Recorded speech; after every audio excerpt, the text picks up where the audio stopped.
দর্শক সবাইকে সালাম এবং শুভেচ্ছা জানিয়ে শুরু করছি আজকের টাইম এক্সক্লুসিভ। আশা করি সবাই ভালো আছেন এবং প্রথমেই যে আমরা অত্যন্ত দুঃখ ভারাক্রান্ত হৃদয়ে জানাচ্ছি যে বাংলাদেশের একজন বলতে গেলে যে অরাজনৈতিক একজন তরুণ, যিনি পুরো দেশের সমস্ত অলমোস্ট সারা দেশের জনগোষ্ঠীর যে হৃদয়কে স্পর্শ করেছিল, ওসমান হাদি, তার মৃত্যু হয়েছে এবং তার মৃত্যুকে কেন্দ্র করে উত্তাল বাংলাদেশ, অবরোধ শাহবাগ। এবং একই সাথে আমরা যদিও এই বিষয়ে একটা আবেগের ব্যাপার আছে, তারপরেও যে সংবাদপত্রর বিশেষ করে প্রথম আলো ডেইলি স্টারে আগুন দিয়েছে কিছু লোক, এটার নিন্দা করছি আমরা। যে শনিবারে দেশে রাষ্ট্রীয় শোক, স্বরাষ্ট্র উপদেষ্টার পদত্যাগ দাবি। আমরা যে জিনিসটা আজকে আলোচনা করব তা হচ্ছে তরুণ তরুণী যুবা বৃদ্ধ সবার হৃদয়কে কেমন করে আচ্ছন্ন করেছিল, কিভাবে স্পর্শ করেছিল এই বাংলাদেশি তরুণ। এই বিষয়টি আজকে আলোচনা করব। কোন পথে বাংলাদেশ, পরবর্তীতে কী হতে যাচ্ছে, প্রবাসে ব্যাপক প্রতিক্রিয়া এবং হাদির শিশুকে দেখভালের পুরো দায়িত্ব নেওয়ার ঘোষণা দিয়েছেন নিউ ইয়র্কের এক বাংলাদেশি। এই বিষয়গুলো আজকে আমরা আলোচনা করব। আজকে অতিথি যারা আছেন তাদের মধ্যে বাংলাদেশ থেকে যুক্ত হবেন বিশিষ্ট টকশোস জনাব রেজাউল করিম রনি, আমাদের সাথে যুক্ত থাকবেন জনাব হাসান ফেরদৌস, তাওহিদ তানজিম যিনি এনসিপি কেন্দ্রীয় কমিটির সদস্য, জনাব হাসান সিদ্দিক এনসিপির নেতা, ইব্রাহিম চৌধুরী কুকন, আরিফুর রহমান এবং মুশফিকুর রহমান। শুরু করব দিনের আপডেট যুক্ত হয়েছেন আমাদের সাথে নাজমুল হাসান। তার আগে যারা ফেসবুকে আছেন আশা করি অনুষ্ঠানটি শেয়ার করবেন। নাজমুল হাসান, যাচ্ছি আপনার কাছে। ধন্যবাদ আবু তাহের এবং ধন্যবাদ টাইম টেলিভিশনের সকল দর্শক শ্রোতা এবং প্যানেলের সবাইকে সালাম এবং শুভেচ্ছা। প্রেসিডেন্ট ট্রাম্প আজ এক্সিকিউটিভ অর্ডার, নির্বাহী আদেশ স্বাক্ষর করেছেন, যেখানে মারিজুয়ানা সহজলভ্য করে দেওয়া হয়েছে, যার মাধ্যমে প্রেসিডেন্ট ট্রাম্প অবশ্য নির্বাহী আদেশ জারি করার সময় বলেছেন যে মারিজুয়ানা নিয়ে গবেষণা এবং মারিজুয়ানার যে উপকারের দিকটি রয়েছে, অর্থাৎ মারিজুয়ানা যে বিভিন্ন চিকিৎসা ক্ষেত্রে উপকার আসতে পারে সে বিষয়ে আরো বেশি গবেষণা করার লক্ষ্যে এই নির্বাহী আদেশ জারি করা হয়েছে। মারিজুয়ানা ব্যবহারের উপর ক্ষেত্রে যে ধরনের বিধিমালা ছিল তা অনেকটাই শিথিল করা হয়েছে। এবং আপনারা জানেন যে মারিজুয়ানা ব্যবহার যুক্তরাষ্ট্রে অত্যন্ত অত্যন্ত গুরুতর একটি অপরাধ ছিল এবং এই মারিজুয়ানা সেবনের কারণে অভিবাসীদের এই যুক্তরাষ্ট্রে স্থায়ী বাসিন্দা হওয়ার ব্যাপারটিও বাধাপ্রাপ্ত হয়েছিল।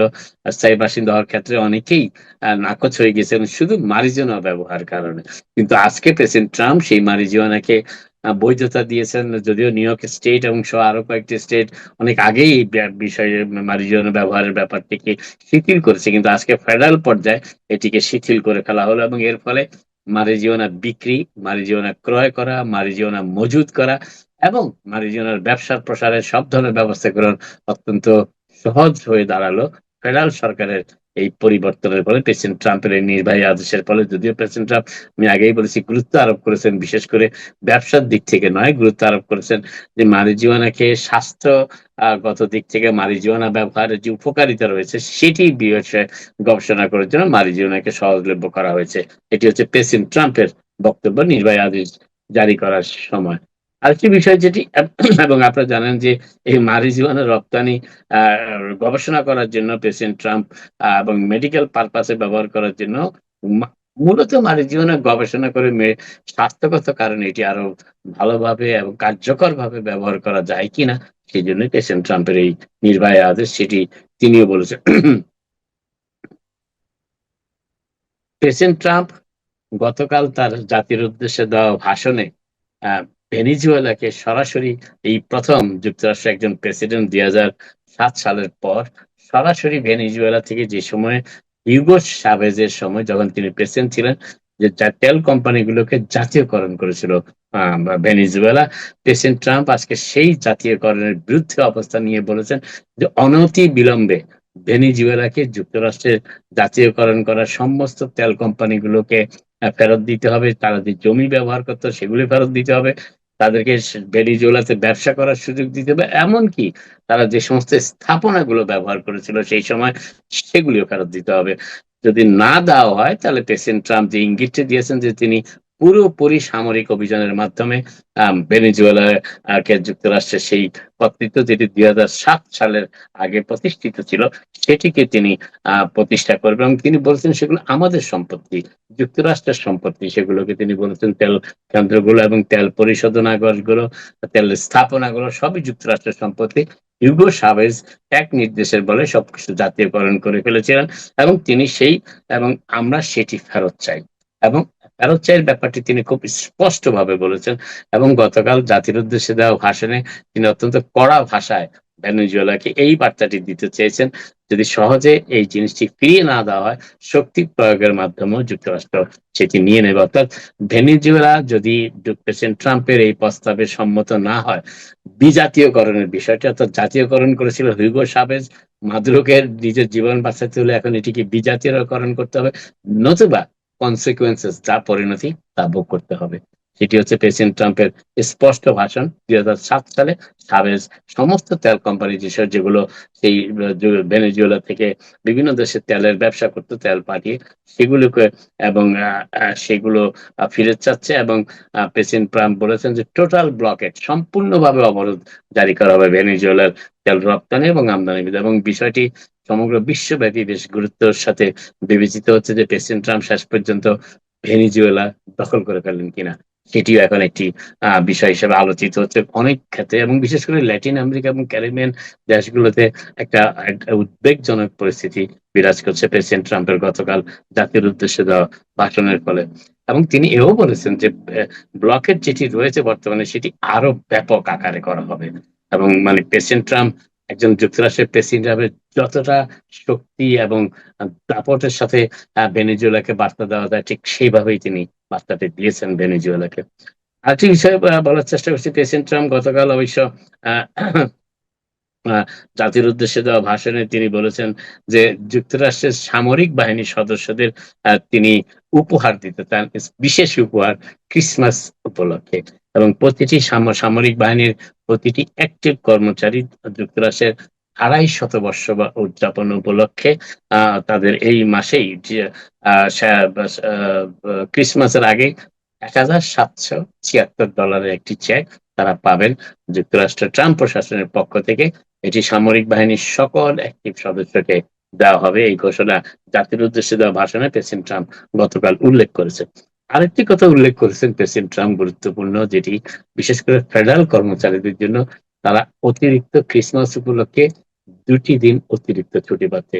ক্রিসমাসের আগের দিন ক্রিসমাস ইভ, যেটি তারা পেয়েও আসছিল অনেক সময় অনেক ক্ষেত্রে আগে, ক্রিসমাসের দিন সেটি তো ছুটির দিন, ফেডারেল ছুটি, এবং প্রেসিডেন্ট ট্রাম্প যেটি যুক্ত করেছেন এই ছুটির তালিকায় সেটি হচ্ছে যে ক্রিসমাসের পরের দিন, অর্থাৎ ক্রিসমাস উপলক্ষে টানা 3 দিন যুক্তরাষ্ট্রে ফেডারেল ছুটি উদযাপিত হবে, ফেডারেল ছুটি পালিত হবে এবং এটি প্রেসিডেন্ট ট্রাম্পের নির্দেশে সাধারণত ঐতিহাসিকভাবে যুক্তরাষ্ট্রের কোন প্রেসিডেন্ট অতীতে ক্রিসমাস উপলক্ষে একটানা 3 দিনের ছুটির ব্যবস্থা করেনি, যেটি প্রেসিডেন্ট ট্রাম্প করলেন।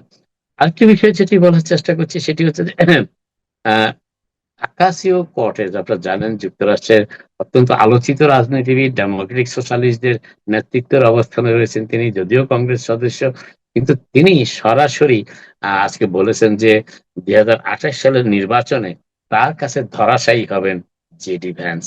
তিনি অবশ্য অনেকটা মজার স্বরে এই কথাটি বলেছেন, তবে এই কথার ভিত্তি ছিল একটি জরিপ এবং এই জরিপ যুক্তরাষ্ট্রের সেই নির্বাচন এখনো প্রায় 3 বছর বাকি, কিন্তু সে থাকতেই তিনি জেডি ভ্যান্স, যিনি সম্ভাব্য রিপাবলিকান দলের প্রার্থী হিসাবে বিবেচিত হতে শুরু করেছেন বিশেষ করে প্রেসিডেন্ট ট্রাম্পের কাছ থেকে নাম প্রকাশ হওয়ার পর যে তিনি সম্ভাব্য প্রার্থীর তালিকায় রয়েছেন জেডি ভ্যান্স, তারপর থেকেই জেডি ভ্যান্সের বিরুদ্ধে ডেমোক্রেটদেরও কথাবার্তা তেমন শোনা যায়নি, কিন্তু আজকেই প্রথম শোনা গেল আলেকজান্দ্রিয়া অকাসিও-কর্টেজ, যাকে মনে করা হচ্ছে তিনিও একজন সম্ভাব্য প্রতিনিধি 2028 সালের প্রেসিডেন্ট নির্বাচনে। তিনি আজকে ওয়াশিংটনের ক্যাপিটাল হিলে এক সাংবাদিকের প্রশ্নের উত্তরে বলতে গিয়ে তিনি দিন কয়েক আগে একটি জরিপের ফলাফল উল্লেখ করে তিনি বলেছেন যে যত অবস্থা দৃষ্টে মনে হচ্ছে যে জেডি ভ্যান্স বেশি কথা না বলাই ভালো, কারণ তিনি আমার কাছে ধরাশায়ী হতে যাচ্ছেন 2028 সালের প্রেসিডেন্ট নির্বাচনে। যদিও ওকাসিও-কর্টেজ তিনি নির্বাচনে করবেন কিনা এখনো ঘোষণা করেনি, কিন্তু বলেছেন তিনিও ধরাশায়ী হতে পারেন। আর যে জরিপটি করা হয়েছে সেই জরিপে দেখা যাচ্ছে যে যদি নির্বাচন অনুষ্ঠিত হয় এবং বর্তমানে যে অবস্থা বিরাজ করছে তাতে 2% ভোটে, শতকরা 2 ভাগ ভোটে জেডি ভ্যান্স যদি সম্ভাব্য রিপাবলিকান প্রার্থী হন এবং আলেকজান্দ্রিয়া ওকাসিও-কর্টেজ যদি ডেমোক্রেট প্রার্থী হন, তাহলে ওকাসিও-কর্টেজ জেডি ভ্যান্সকে 2% ভোটে হারিয়ে দেবেন। এবং এই তথ্যটি উল্লেখ করে, এই জরিপটির কথা উল্লেখ করে ওকাসিও কর্টেজ অনেকটা কৌতুকের স্বরেই সেই কথাটি বলেছেন। খুব সিরিয়াসলি তিনি বলেছেন। এমনটি তার যারা সহযোগী রয়েছেন কিংবা তার যারা সমর্থক রয়েছেন তারাও এখন মনে করছেন না। কিন্তু জেডি ভান্সের সাথে ওকাসিও কর্টেজের দীর্ঘদিন ধরেই নানা বিষয়ে বাদানুবাদ চলছে এবং তারই প্রেক্ষিতে আজকে সর্বশেষ এই বিষয়টি উল্লেখ করেছেন আলেকজান্দ্রিয়া ওকাসিও কর্টেজ। আরেকটি বিষয় যেটি বলার চেষ্টা করছি সেটি হচ্ছে যে যুক্তরাষ্ট্রের অর্থনীতিতে একটি শুভ সংবাদ পাওয়া গিয়েছে আজকে, যে যুক্তরাষ্ট্রের মুদ্রাস্ফীতি নভেম্বর মাসে ছিল মাত্র 2.7%। যদিও যুক্তরাষ্ট্রে এই তথ্যটি প্রকাশিত হওয়ার পর মুদ্রাস্ফীতি মাত্র 2.7%। যদিও অনেকে গ্রোসারি স্টোরে গেলে তার চেহারা খুঁজে পান না যে এত কম মুদ্রাস্ফীতি, কারণ দ্রব্যমূল্যের কিছু কিছু দ্রব্যমূল্যের দাম প্রতিদিনই প্রায় বাড়ছে গড়পড়তায়। কিন্তু তা সত্ত্বেও যুক্তরাষ্ট্রের অফিসিয়াল রেকর্ড যেটি তথ্য, সেখানে বলা হচ্ছে যে নভেম্বর মাসে মুদ্রাস্ফীতি ছিল 2.7%। কিন্তু এই তথ্য পাওয়ার পর বেশ কিছু অর্থনীতিবিদ বলেছেন যে শাটডাউনের সময় সব ক্ষেত্রে এবং বিশেষ করে কনজিউমার প্রাইস ইন্ডেক্স, যার মাধ্যমে এই মুদ্রাস্ফীতি নির্ধারণ করা হয়, সেটি সঠিকভাবে সংগ্রহ করা সম্ভব হয়নি সকল সেক্টর থেকে। শাটডাউনের কারণে অনেক প্রতিষ্ঠানেই কর্মবিরতি চলছিল, আর স্টাফ সংকট ছিল। অতএব তাদের পক্ষে সঠিক তথ্য সংগ্রহ করা সম্ভব না হওয়ারই সম্ভাবনা বেশি। সেই ক্ষেত্রে এই ধরনের আকর্ষণীয় হারে মুদ্রাস্ফীতি কমে যাওয়াটা স্বাভাবিক হিসাবে বিবেচিতও হতে পারে। তবে যেখানে সেপ্টেম্বর মাসে মুদ্রাস্ফীতি বেড়ে গিয়েছিল, সেখানে হঠাৎ করে নভেম্বর মাসে সেটি একেবারে 3%-এর নিচে নেমে যাবে 2%, এটি একটি অভাবনীয় ব্যাপার।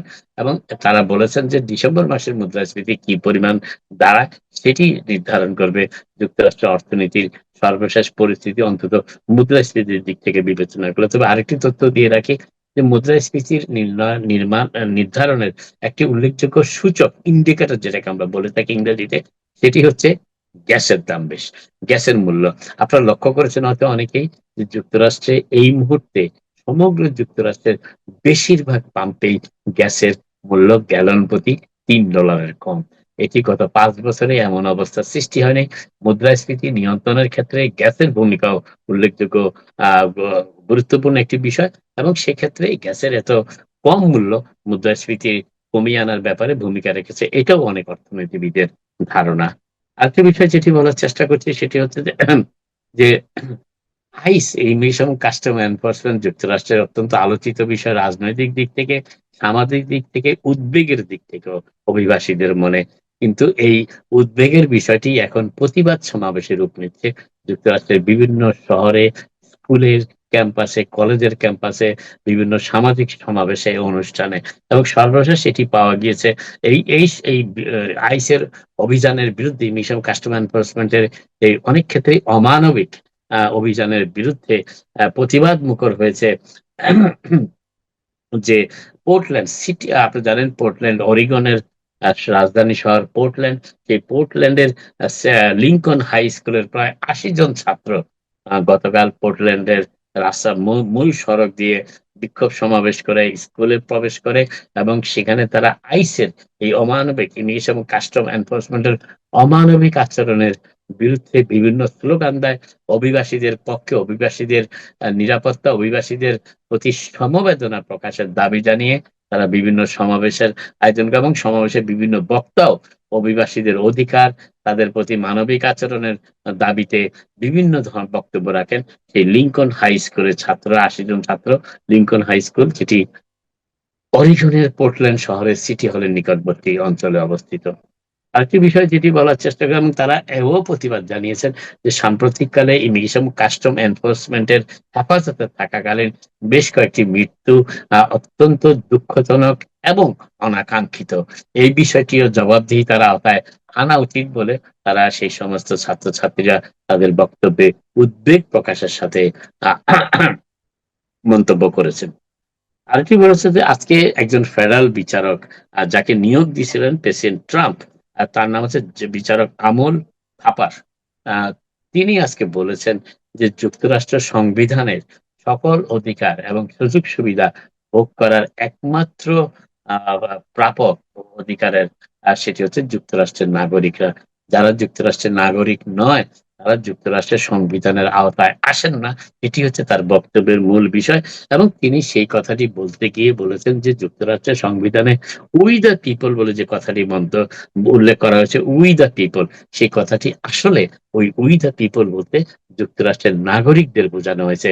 এখানে অন্য দেশ থেকে আসা অভিবাসী কিংবা যুক্তরাষ্ট্রের নাগরিক নন কিংবা বিভিন্ন সাময়িক প্রয়োজনে আহ, কিংবা অল্প সময়ের জন্য যারা যুক্তরাষ্ট্রে এসেছেন তাদেরকে এই উই দ্য পিপলের আওতায়, যারা এই সংবিধান রচনা করেছেন যুক্তরাষ্ট্রে, তারা আওতায় রাখেননি। এই মন্তব্যটি করেছেন প্রেসিডেন্ট ট্রাম্প মনোনীত ফেডারেল বিচারক আমাল থাপার। আরেকটি বিষয় যেটি বলার চেষ্টা করছি সেটি হচ্ছে যে যে আপনারা জানেন খ্রিস্টান সম্প্রদায়ের ধর্ম গুরু পোপ লিও নিউ ইয়র্ক সিটির জন্য একজন আর্চ বিশপ যিনি মনোনয়ন দিয়েছেন, যিনি মার্কিন পোপ, আমেরিকার বংশোদ্ভূত পোপ আসলে, পোপ লিও, যিনি শিকাগো শহরে আর্চ বিশপের দায়িত্ব পালন করেছিলেন। সেই শিকাগো শহরেরই আর্চ বিশপকে তিনি নিয়ে এসেছেন নিউ ইয়র্কের আর্চ বিশপের দায়িত্বে এবং তিনি কার্ডিনাল হিসাবে পদোন্নতি পাবেন নিউ ইয়র্কের আর্চ বিশপ হিসাবে। নিউ ইয়র্কের এতদিনের দীর্ঘদিনের কার্ডিনাল ডোলান পদত্যাগ করায় চাকরির সীমা সীমিত হয়ে আসার কারণে, কারণ বয়স 65 হলে কার্ডিনালদের পদত্যাগ করতে হয় আর্চ বিশপদের। সেই কারণে নিউ ইয়র্কের অত্যন্ত আলোচিত, অনেকের কাছে সমালোচিত কার্ডিনাল ডোলান, প্রভাবশালীও ছিলেন যদিও, তিনি পদত্যাগ করেছেন। তার স্থলে যাকে মনোনয়ন দিয়েছেন শিকাগো আর্চ বিশপ, তিনিও একজন অভিবাসী বান্ধব ধর্মগুরু আর্চ বিশপ। তাকেই 58 বছর বয়স্ক রোনাল্ড হিক্সকে বেছে নিয়েছেন, যিনি অভিবাসী সমাজের, বিশেষ করে শিকাগোতে অভিবাসীদের বিরুদ্ধে ট্রাম্প প্রশাসনের যে অভিযানগুলি পরিচালিত হয়েছিল তার প্রতিবাদে তিনি সবসময় সোচ্চার ছিলেন। সেই ধর্মগুরু আর্চ বিশপ রোলান্ডকে নিউ ইয়র্কেরও আর্চ বিশপ নিয়োগ দিয়েছেন পোপ লিও। নিউ ইয়র্ক সিটির সাবওয়েতে পুলিশের অভিযান আরো অব্যাহত রাখার নিশ্চয়তা দিয়েছেন গভর্নর হোকুল। তিনি বলেছেন এর ফলে সাবওয়েতে নিরাপত্তার যে পরিবেশটি তৈরি হয়েছে তিনি সেটি অব্যাহত রাখতে চান এবং এই জন্য নিউ ইয়র্ক স্টেটের বাজেটে শুধু নিউ ইয়র্ক সিটির সাবওয়েতে অতিরিক্ত সময়ের জন্য প্রহরী মোতায়েনের বাজেট হিসাবে তিনি আরো $77 মিলিয়ন বরাদ্দ দিয়েছেন নিউ ইয়র্ক সিটিতে, যাতে সাবওয়েগুলোতে দিনে এবং রাতে, গভীর রাতে বিশেষ করে পুলিশের মোতায়েন অক্ষুণ্ণ রাখা সম্ভব হয়। এবং এই প্রসঙ্গে governor Kathy Hochul, New York City police commissioner Jessica Tisch এবং বিদায়ী মেয়র রিক অ্যাডামসের উপস্থিতিতে বলেছেন যে নিউ ইয়র্ক সিটিতে গত 1 বছরে সাবওয়ের যে অপরাধ জনিত ঘটনাবলী অনেকটাই হ্রাস পেয়েছে এবং এতটাই হ্রাস পেয়েছে যেটি প্যান্ডামিক পরবর্তীতে, এমনকি বিশেষ করে গত 15 বছরে তার মতে এত কম, 16 বছরে এত কম সাবওয়ে অপরাধের ঘটনা সাবওয়েতে আর কখনো ঘটেনি। এবং এই বিষয়টাকে তিনি অব্যাহত রাখার জন্য অতিরিক্ত $77 মিলিয়ন বরাদ্দ করেছেন NYPD কে, নিউ ইয়র্ক পুলিশ ডিপার্টমেন্টকে, যার মাধ্যমে পুলিশ ডিপার্টমেন্ট যে সমস্ত অফিসাররা দায়িত্ব পালন করবেন তাদের নিয়মিত বেতন, এমনকি ওভারটাইম প্রদান করা সম্ভব হয়, যাতে তারা সাবওয়েগুলোতে, নিউ ইয়র্ক সিটির সাবওয়েতে নিরাপত্তার মনোভাব, আবহাওয়া যেটি ফিরে এসেছে সেটি অক্ষুণ্ণ রাখা সম্ভব হয়। নিউ ইয়র্ক সিটির কনজেশন টোল, আপনারা জানেন যে নিউ ইয়র্ক সিটির ম্যানহাটনে যেতে হলে বিশেষ করে 60 স্ট্রিটের নিচে যারা যাবেন, যে সমস্ত গাড়ি যায় তাদেরকে একটু অতিরিক্ত টোল আদায় করা হচ্ছে গত জানুয়ারি মাস থেকে।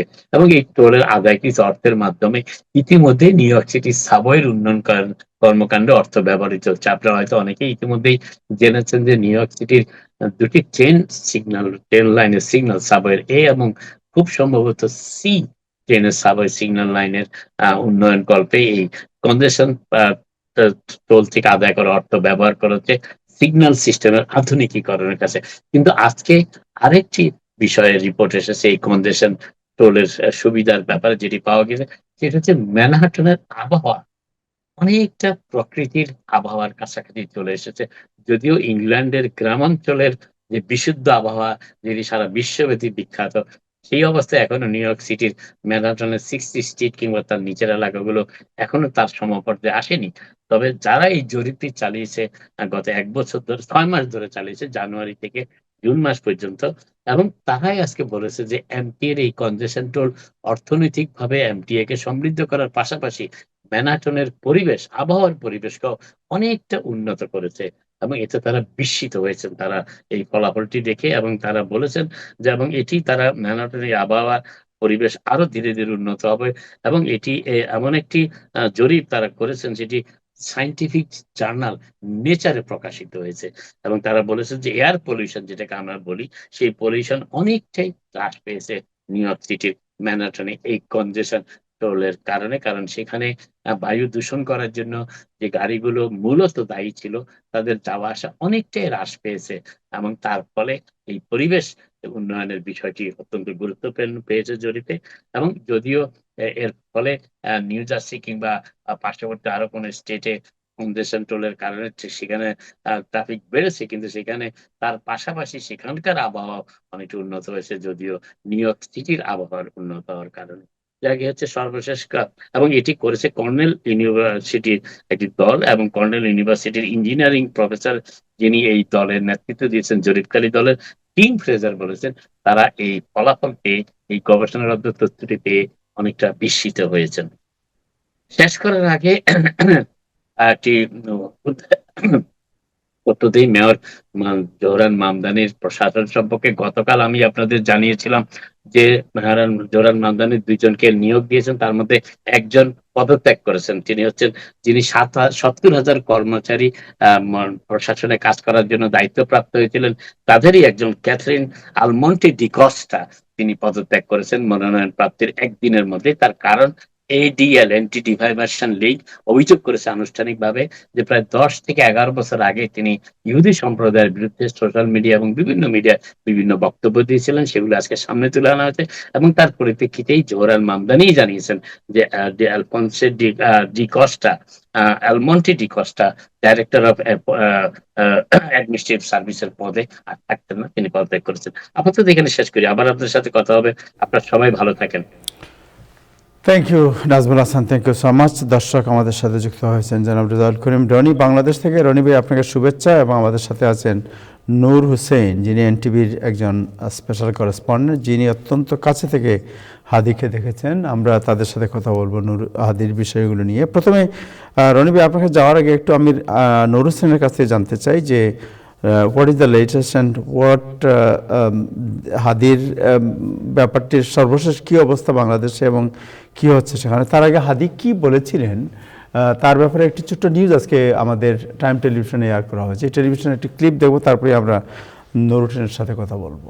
যে একা একা চলাফেরা করছেন, জীবন নিয়ে শঙ্কায় ভুগেন না কখনো? যে আমার পরিবার সবাই তো, আমি আমার মাকে বলেছি যে দেখো, মানে আমরা যে লড়াই নেমেছি, আমার একটা মনে হয় কি কোনো রাজনীতিবিদের না বাসায় মৃত্যুটা হইতে পারে না, এটা কোনো ভালো মৃত্যু না।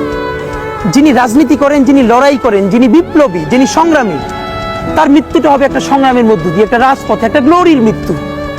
আমি তো ভীষণভাবে প্রত্যাশা করি, আমি ছোটবেলা থেকে এই স্বপ্নটা দেখি, অনেক জায়গায় বলেছি যে একটা তুমুল মিছিল হচ্ছে অন্যায়ের বিরুদ্ধে, সেই মিছিলের সামনে আমি আছি, কোনো একটা বুলেট এসে আমার বুকটা হয়তো বিদ্ধ করে দিয়েছে, এবং সেই মিছিলে আমি হাসতে হাসতে আমি শহীদ হয়ে গেছি। এবং সবাই যখন মৃত্যুটাকে ভীষণ ভয় পায়, আমি তখন হাসতে হাসতে আল্লাহর কাছে ভীষণ সন্তুষ্টি নিয়ে পৌঁছতে চাই যে আমি একটা ন্যূনতম ওই জীবনটা লিড করতে পারলাম, যে আমি একটা ইনসাফের হাসি নিয়ে আমি আমার আল্লাহর কাছে পৌঁছতে চাই। সুতরাং আগামী 50 বছর বাঁচলাম, কোনো ইম্প্যাক্ট তৈরি হলো না আমার দিয়ে, দেশের জন্য, রাষ্ট্রের জন্য, উম্মার জন্য, জাতির জন্য। কিন্তু আমি ধরেন 5 বছর বাঁচলাম, সেটার মধ্য দিয়ে যদি আগামী 50 বছরের ইম্প্যাক্ট তৈরি হয়, তাহলে অনেকদিন বেঁচে থাকায় কি সাফল্যের বলেন? শহীদ প্রেসিডেন্ট জিয়াউর রহমান কয়টা দিন বেঁচেছেন, কিন্তু ভাবেন আজকে পর্যন্ত উনি আমার অনুপ্রেরণা। থ্যাংক ইউ নূর হোসেন, আপনি দেখেছেন এই ভিডিওটি। So what is your memory with Hadi? হাদির সাথে আপনার স্মৃতি, আমি জানি অত্যন্ত ঘনিষ্ঠভাবে কাজ করেছেন। আপনার কিছু যদি বলার থাকে আপনার মেমোরি হাদিকে নিয়ে, আমরা জানতে চাই, শুনতে চাই। সবাইকে শুভেচ্ছা, ধন্যবাদ আমাকে সুযোগ দেওয়ার জন্য। আমাকে কি শোনা যাচ্ছে? আমি শুনতে পাচ্ছি, জি। ওসমান হাদি ভাই, আমরা গণমাধ্যম কর্মীরা ওনাকে পাই হচ্ছে 5ই আগস্টের পরে, জুলাইয়ের কিছুদিন পরে, যখন হচ্ছে আপনার তরুণ নেতারা অনেকে ক্ষমতায় অনেক উপরে চলে গেছে, আন্দোলনে যারা নেতৃত্বের প্রথম সারিতে ছিলেন, এবং অনেক কাজ অনেকের কাছে পছন্দ হচ্ছে হচ্ছে না। এইরকম সময়ে ওসমান হাদি ভাই একটা সংবাদ সম্মেলন ডাকতেন সব সময়।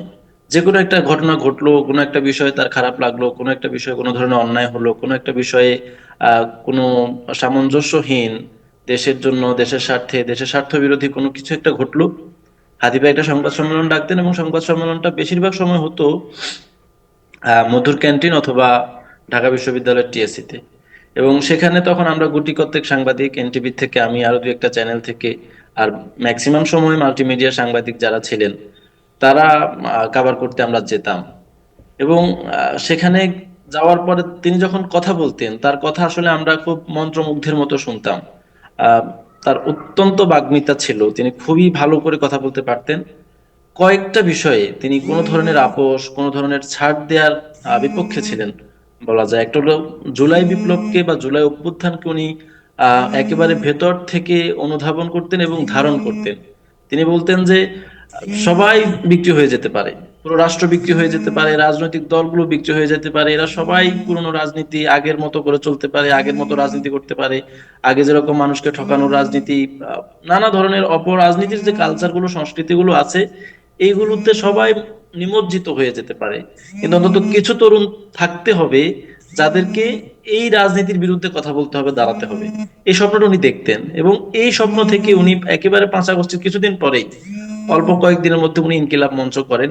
এবং ইনকিলাব মঞ্চ থেকে উনার যে কার্যক্রম, সেই কার্যক্রম উনি চালিয়ে যান, এবং শুরু থেকে এখন পর্যন্ত উনি জুলাই বিপ্লবকেই প্রাধান্য দিয়ে, জুলাইয়ের যে আকাঙ্ক্ষা, জুলাইয়ের যে স্পিরিট ছিল সে সময়, বৈষম্য বিরোধী সমাজ নির্মাণ, মানুষের পক্ষে একটা নতুন গণতান্ত্রিক ধারা, গণতান্ত্রিক ব্যবস্থা, এবং তরুণদেরকে সামনে নিয়ে আসা, মাফিয়া লুটতন্ত্রের মতো যে রাজনীতিগুলো আমরা দীর্ঘ সময় ধরে অবজার্ভ করেছি, পেয়েছি, এসবের বাইরে গিয়ে একটা রাজনীতির নির্মাণ তিনি চেয়েছেন, যে জন্য তিনি ইনকিলাব মঞ্চ প্রতিষ্ঠা করেছেন। তিনি আরেকটা বিষয়ে সবচেয়ে বেশি, মানে খুবই কঠোর ছিলেন, সেটি হচ্ছে বাংলাদেশের স্বাধীনতা, সার্বভৌমত্ব। এই স্বাধীনতা সার্বভৌমত্বের উপরে কোনো ধরনের আধিপত্য, এই দেশের মাটিতে কোনো ধরনের আধিপত্য তিনি সহ্যই করতে পারতেন না। একদম এই ব্যাপারে উনি একদম সাফ ছিলেন। স্বাধীনতা সার্বভৌমত্বকে রক্ষা করার জন্য তিনি আবার কোনো ধরনের হঠকারীও ছিলেন না। ওসমান হাদি, আপনারা হয়তো শুনেছেন, তার অনেকগুলো বক্তব্য আছে। তিনি বলতেন ভারতের বোমা আছে, পাকিস্তানের পারমাণবিক বোমা আছে, আমাদের কি আছে? এই যে আধিপত্যের বিরুদ্ধে, ভারতের বিরুদ্ধে লড়াই করার জন্য আমাদের যে সক্ষমতা অর্জন করা দরকার, এটাই উনি চাইতেন। উনি কখনো বলতেন না যে সেভেন সিস্টার্স আলাদা করে দিতে হবে, স্বাধীন করে দিতে হবে, ভারতের বিরুদ্ধে যুদ্ধ করতে হবে, এই করতে হবে, সে করতে হবে। উনি কাজের কথাটা বলতেন, যে বাংলাদেশকে মিলিটারিলি এবং অন্য সমস্ত পাওয়ারের দিক থেকে, সফট এবং হার্ড পাওয়ারের দিক থেকে শক্তিশালী অবস্থানে পৌঁছাইতে হবে। এটা হাদি ভাই বলতেন, সবসময় বলতেন। এটা একদম উনার রাজনীতির যে বেসিক, সে বেসিক জায়গা ছিল। আদিবা আরেকটা বিষয়ে খুবই শক্তিশালী ছিলেন, খুবই স্ট্রং ছিলেন, সেটা হচ্ছে আওয়ামী লীগকে ফেরানোর ব্যাপারে, আওয়ামী লীগকে স্পেস দেওয়ার ব্যাপারে। হাদিভাই বলতেন হচ্ছে, বাংলাদেশের জন্য, বাংলাদেশের গণতন্ত্রের জন্য, এদেশের মানুষের জন্য আওয়ামী লীগ একটা বিষ। একদম এই শব্দটা ইউজ করতেন, যে আওয়ামী লীগ একটা বিষ, এই বিষকে বাংলাদেশে রেখে বাংলাদেশের গণতন্ত্রকে নিরাপদ রাখা যাবে না। এবং এক্ষেত্রেও হাদি ভাই কোনো ধরনের জুলুমের পক্ষে না। আপনি ভুয়া মামলা দিবেন, যাকে তাকে অ্যারেস্ট করবেন, মানে সবার ঘর বাড়ি গুড়িয়ে দেবেন, এই সংস্কৃতি তিনি পছন্দ করতেন না। এখানেও তিনি খুবই ইনসাফের কথা বলতেন, বিচারের কথা বলতেন, ন্যায্য বিচারের কথা বলতেন। এবং যে ভিডিওটা আপনারা দেখিয়েছেন, সেখানেও এই ভিডিওতে উনি বলেছেন এক পর্যায়ে, যে আমাকে যদি মেরে ফেলা হয়, হত্যাকারীকে ধরে শুধু বিচার করতে হবে, আর কিছু দরকার নেই, আর কোনো ধরনের সিকিউরিটির দরকার নেই। তিনি আওয়ামী লীগকে যারা শক্তিশালী করেছে নানা ধরনের পন্থায়, নানা ধরনের এই কালচারাল অঙ্গনটাকে তিনি খুব অপছন্দ করতেন। এবং তিনি মনে করতেন বাংলাদেশে যারা ইসলামপন্থী, অথবা বাংলাদেশের যারা সত্যিকার অর্থে সাধারণ মানুষ, গণমানুষ, প্রান্তিক মানুষ, এই মানুষদের কণ্ঠস্বর নাই, এই মানুষদের জন্য কথা বলবার জন্য কেউ নাই। এদেরকে হত্যা করা জায়েজ ছিল, এদেরকে মেরে ফেলা হতো, কিন্তু এদেশের যারা সুশীল সমাজ, এদেশের যারা শিক্ষিত বুদ্ধিজীবী, এলিট, মধ্যবিত্ত যারা ছিলেন, তারা কোনো ধরনের কথা বলতেন না। হাদি ভাই খুব স্পষ্টভাবে এদেরকে অপছন্দ করতেন। কিন্তু এখানেও উনার যে সিস্টেম, উনার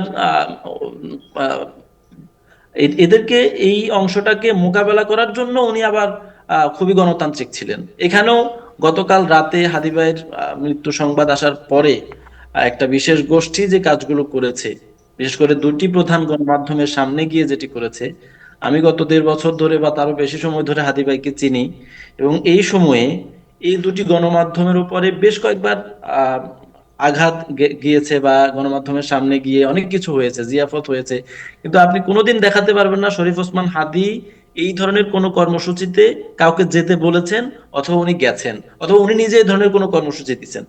হাদি ভাই এই যে ব্যবস্থা যেটা আওয়ামী লীগকে শক্তিশালী করেছে বলে মনে করতেন, এটার বিপরীতে উনি নতুন একটা বিপ্লবের ডাক দিতেন, নতুন একটা বিপ্লবের কথা বলতেন, সেটাকে উনি ওনার মতো করে কালচারাল বিপ্লব নাম দিতেন। যে এই যে এদেরকে মোকাবেলা করার জন্য আমাদেরও শক্তিশালী প্রতিষ্ঠান দরকার, আমাদেরও শক্তিশালী গণমাধ্যম দরকার, এবং এজন্যই উনি ইনকিলাব কালচারাল সেন্টার নামে একটা সেন্টার করছেন।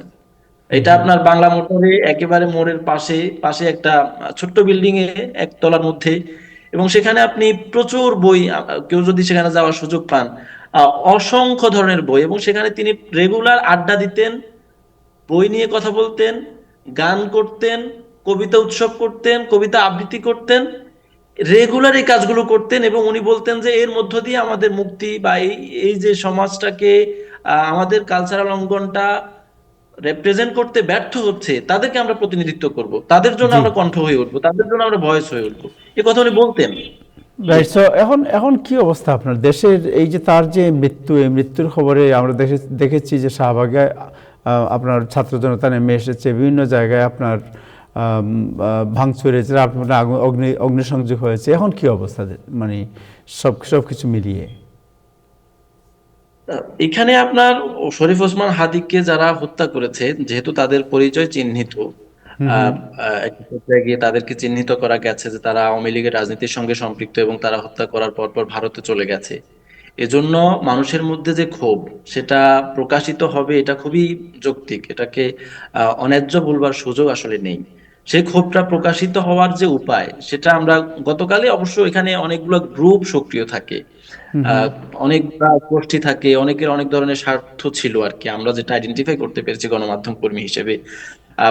প্রধানত যারা শরীফ ওসমান হাদি ভাইয়ের জন্য কষ্ট পেয়েছেন, তাদের বেশিরভাগের জমায়েত ছিল শাহবাগ মোড়ে, এবং সেখানে বিভিন্ন রাজনৈতিক ছাত্র সংগঠন যেগুলো আছে, এবং বা রাজনৈতিক দল, নতুন রাজনৈতিক দল, এবং আরো কয়েকটি ছাত্র সংগঠন এবং রাজনৈতিক দলের নেতাকর্মীরা সেখানে গেছেন, উপস্থিত ছিলেন, তারা বক্তব্য দিয়েছেন, কথা বলেছেন, তারা হাদির জন্য কথা বলেছেন, নতুন বাংলাদেশের জন্য কথা বলেছেন, অনেক কিছুই বলেছেন।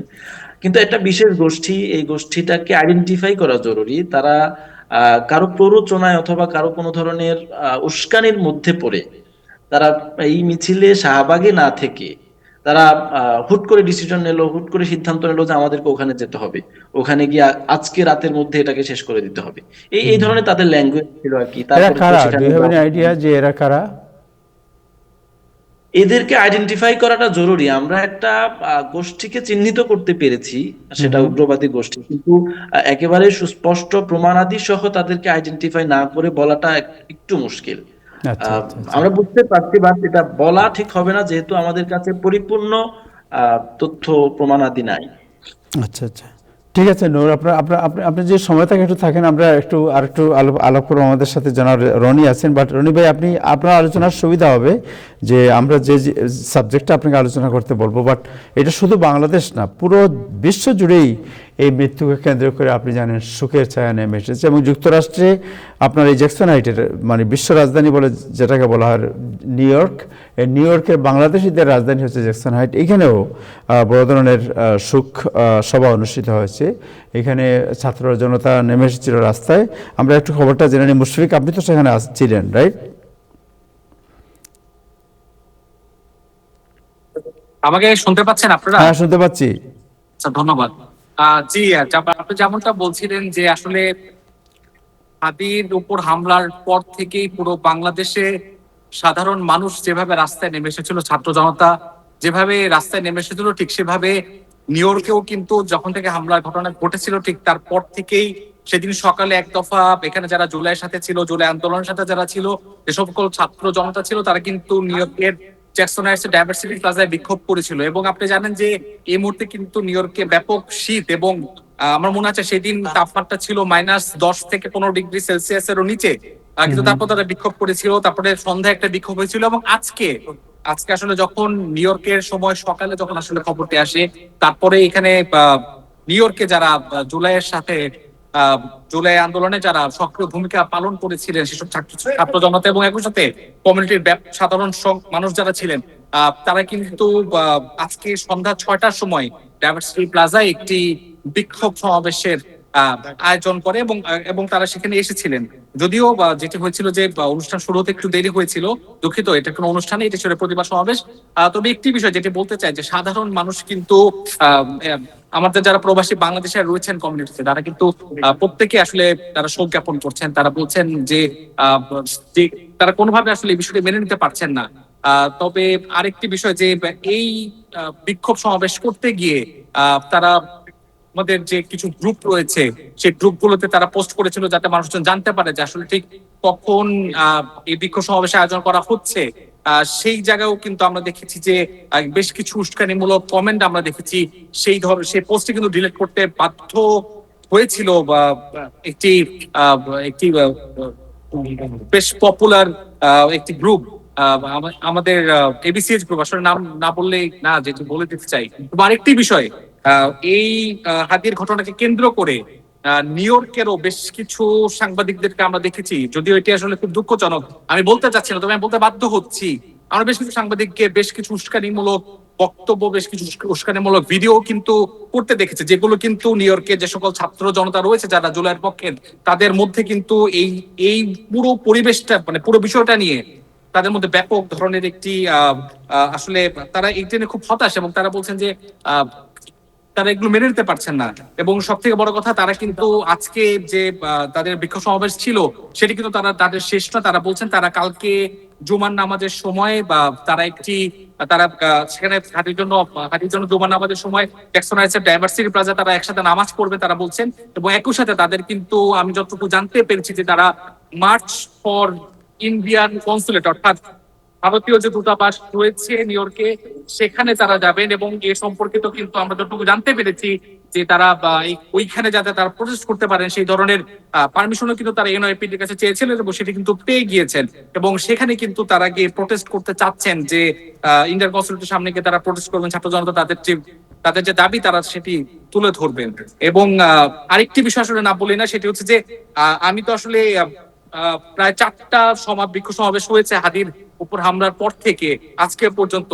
একটি বিষয় যেটা আমি বলতে চাই, যে আমি দেখেছি যে -10 ডিগ্রি সেলসিয়াস, -15 ডিগ্রি সেলসিয়াস তাপমাত্রা আসলে এদেরকে দমাতে পারেনি। তাদের হাত একদম বরফের মতো ঠান্ডা হয়ে যাচ্ছিল, তাদের অনেক কষ্ট হচ্ছিল, কিন্তু আমি দেখেছি তাদের ডেডিকেশনটি, যেটি আসলে প্রুফ করে যে আসলে তারা ভিতর থেকে কতটা অনুভব করছেন হাদিকে।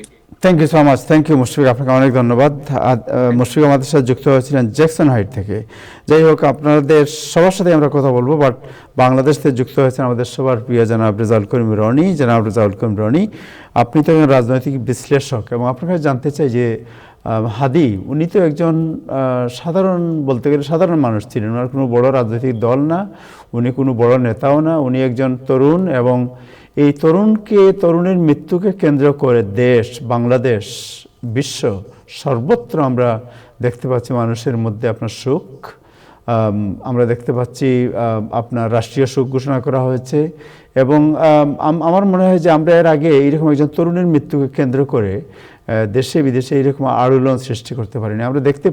আমরা এর আগে কখনো দেখি নাই যে এরকম একজন তরুণ এই কোটি কোটি মানুষের হৃদয়কে স্পর্শ করতে পেরেছেন এভাবে। আপনার হোয়াট ইজ ইউর অ্যানালাইসিস, কেন হাদিকে নিয়ে এত শোক, এত আলোচনা?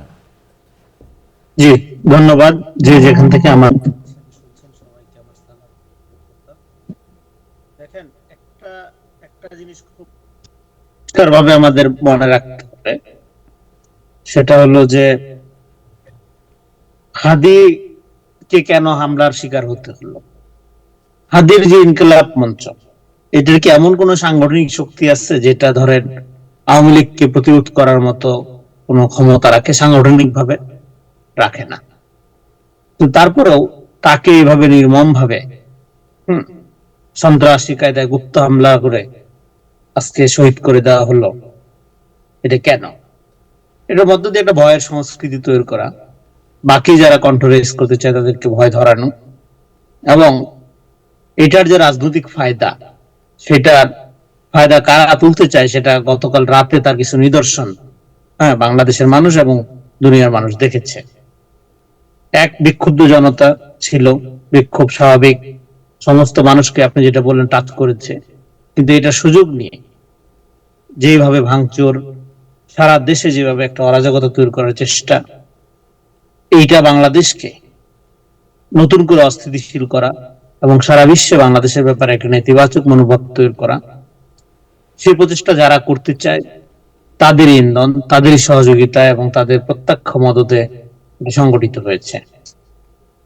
ফলে বাংলাদেশকে আজকে আপনি যদি দেখেন এই জুলাই গণঅভ্যুত্থানের পরে একটা গভীর সংকটের মধ্যে ফেলে দেওয়ার নানামুখী যে আয়োজন, সেই আয়োজনের মধ্যে যারা নতুন করে বাংলাদেশকে গড়তে চায় সাংস্কৃতিক ভাবে, বুদ্ধিবৃত্তিক ভাবে এবং রাজনৈতিক ভাবে, সেরকমই একজন তরুণ ছিলেন ওসমান হাদি।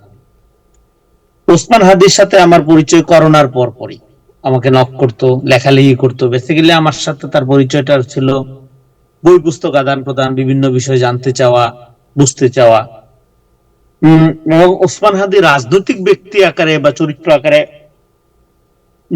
হাজির হবেন এইরকম কোন লক্ষণ অন্তত ওই সময়, মানে আগস্টের আগ পর্যন্ত আমি তার মধ্যে দেখি নাই বা ধারণাও করতে পারিনি। আমি মনে করতাম একজন লেখক, তরুণ, উৎসাহী, মানে বিভিন্ন বিষয়ে জানতে আগ্রহী, এরকম একজন তরুণ হিসাবেই আমি দেখতাম তাকে আর কি। তো তারপরে যখন ইনকিলাব মঞ্চ গঠন হয়, গণঅভ্যুত্থানের পরে বরং আমাদের যোগাযোগ কমে আসছিল খানিকটা, কারণ সে রাজনৈতিক ভাবে সক্রিয়, আমি লেখালেখি, মতামত উৎপাদন এগুলোর কাজে সক্রিয়। কিন্তু মাঝে মাঝে ও আমাকে দাওয়াত দিত বিভিন্ন প্রোগ্রামে, বিভিন্ন টক শোতে আমরা পাশাপাশি বসতাম, একসাথে কথা বলতাম, তো এরকম আর কি। তো এখন ওসমান হাদির এই ঘটনা যে একটা জাতীয় ইমোশনের জায়গায় তৈরি হলো, তার কারণ হলো ওসমান হাদি জুলাই গণঅভ্যুত্থানের পক্ষে মতামত তৈরি করলেও পার্টিকুলারলি কোন দলীয় ব্যানারে মতামত তৈরি, কোনো পজিশন তার বিভিন্ন দলের পক্ষে যাইতো, কিন্তু উনি নিজেকে কোন দলের ব্যানারের মধ্যে নিয়ে যান নাই। ফলে আজকে যারাই ওনাকে নিজেদের দলীয় অবস্থান থেকে বিচার করার চেষ্টা করবেন, তারা অন্যায় করবেন, তারা মিথ্যাচারের আশ্রয় নেবেন। হাদিকে এই যে সব আপনি যেটা বললেন যে সারা দেশের মানুষকে যে টাচ করলো, কোটি কোটি মানুষকে যে টাচ করলো, তার কারণ হলো হাদির মধ্যে একটা ন্যাশনাল ইন্টারেস্টের ব্যাপার ছিল। দল মতের ঊর্ধ্বে উঠে একটা ইনসাফপূর্ণ সমাজের কথা বলতেন। যেমন ধরেন, আমি একটা উদাহরণ দিই আপনাকে, সেটা আমি লিখছিলাম ছোট করে। যেদিন আওয়ামী লীগকে নিষিদ্ধ করার জন্য যমুনার সামনে সবাই আন্দোলন করলো, সেই আন্দোলনে বিএনপি অংশগ্রহণ করে নাই, কারণ বিএনপির পজিশন ছিল নির্বাহী আদেশে একটি দলকে নিষিদ্ধ করা ঠিক হবে না, করেও কোনো কাজের কাজ হবে না। এবং আমরাও সেটা মনে করি, একটা বিচারিক প্রক্রিয়ার মধ্য দিয়ে হতে হবে, এবং সংগঠন হিসাবে বিচারের অনেক বিধান আছে, সারা পৃথিবীতে অনেক ধরনের ব্যবস্থা আছে। ফলে নির্বাহী আদেশে যদি আপনি জিনিসগুলো করেন, সেটা কোনো সমাধান না, এটাকে আইনি সমাধান বলা যাবে না। কিন্তু পরবর্তী সময়ে যখন সরকার কার্যক্রম স্থগিতের সিদ্ধান্ত নিলেন, তখন আমরা একটা টকশোতে ছিলাম। তো টকশোতে বের হয়ে আমরা শুনি আপনার মানে সরকার এই সিদ্ধান্তটা নিয়ে নিছে। তো সেটা আমরা জানতে পারলাম, জানার পরে হাদি আবার দৌড়ে আপনার তাড়াতাড়ি ইয়েতে আসবেন, যমুনার দিকে আসবেন, তার মানে সঙ্গীরা ওইখানে অবস্থান করছেন। তো আমরা একই গাড়িতে ফিরছিলাম শো শেষ করে। তখন আমি তাকে কতগুলো জিনিস বললাম যে, হাদি দেখো, এই যে একটা প্রপাগান্ডা শুরু হয়েছে যে আওয়ামী লীগ এবং বিএনপির একই সাথে পরাজয় হলো, এই সমস্ত ন্যারেটিভ কারা দিচ্ছে? হ্যাঁ, বিএনপির যে দাবিটা, সেই দাবিটার মধ্যে তো একটা লিগ্যাল ব্যাপার ছিল। সেখানে তো ইলিগ্যাল কোন পন্থা অবলম্বন করার ব্যাপারে তাদের আপত্তি ছিল। হ্যাঁ, আর আওয়ামী লীগের ব্যাপারে তো সবচেয়ে বেশি ভিকটিম তো তারাই। এই যে একটা মিথ্যা ন্যারেটিভ তৈরি করা হচ্ছে, এটা তো ঠিক না। তো এবং আমি অন্য অনেক আওয়ামী লীগ নিষিদ্ধের ঘটনায় অনেক বিএনপি নেতাদের রিয়েকশন তাকে দেখাইলাম, শেয়ার করলাম তার সাথে। ও বললো যে হ্যাঁ ভাই এটা তো ঠিক না। এবং যখন জমার ওখানে গেল, তখন মিডিয়া যখন তাকে জিজ্ঞেস করলো, সে কিন্তু বলল এবং সেও তার মতো করে খোঁজ খবর নিল গাড়িতে বসেই, বিএনপি লোকজনের সাথে কথা বললো দেখলাম। তারপরে সে মিডিয়া বাইট দিল যে বিএনপির প্রত্যক্ষ সহযোগিতায় বা প্রত্যক্ষ সম্মতিতে আওয়ামী লীগের কার্যক্রম স্থগিতের সিদ্ধান্ত। এবং এই ঘটনায় কোন কোন রাজনৈতিক দল খুবই ক্ষুব্ধ হইল এবং তার উপর চড়াও হলো, হ্যাঁ, এবং তাকে আক্রমণের শিকার হইতে হইল তখন। তো বলে এইটা এই জন্য বললাম যে ন্যাশনাল ইউনিটির জন্য বিভিন্ন বাংলাদেশপন্থী দলগুলো, তাদের অনেক সীমাবদ্ধতা আছে, তাদের সেগুলো নিয়ে আমরা অনেক সমালোচনা করব, কিন্তু একটা আরেকটাকে মিথ্যা ভাবে ঘায়েল করা, প্রোপাগান্ডা করা, একজন আরেকজনের বিরুদ্ধে স্যাবোটেজ করা, এগুলো বাইরে গিয়ে একটা কমন ঐক্যের জায়গা রাখা এবং একটা জাতীয় স্বার্থের আলোকে পজিশন নেওয়া, কাজ করা, এইটার কারণে মূলত আজকে হাদির জন্য বিভিন্ন শ্রেণী পেশার মানুষ আপনার তাদের মধ্যে যে প্রতিক্রিয়া আপনি দেখতে পাচ্ছেন, এইটা আমার মনে হয় যে এটা একটা কারণ।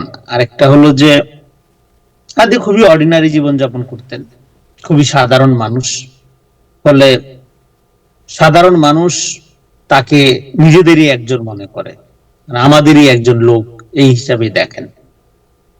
তো হাদির এইটা এবং এই ধরনের চিন্তা ভাবনা বা এই ধরনের স্পিরিটের কথা যদি বলেন, এটা বাংলাদেশের গণমানুষের স্পিরিটের অংশ।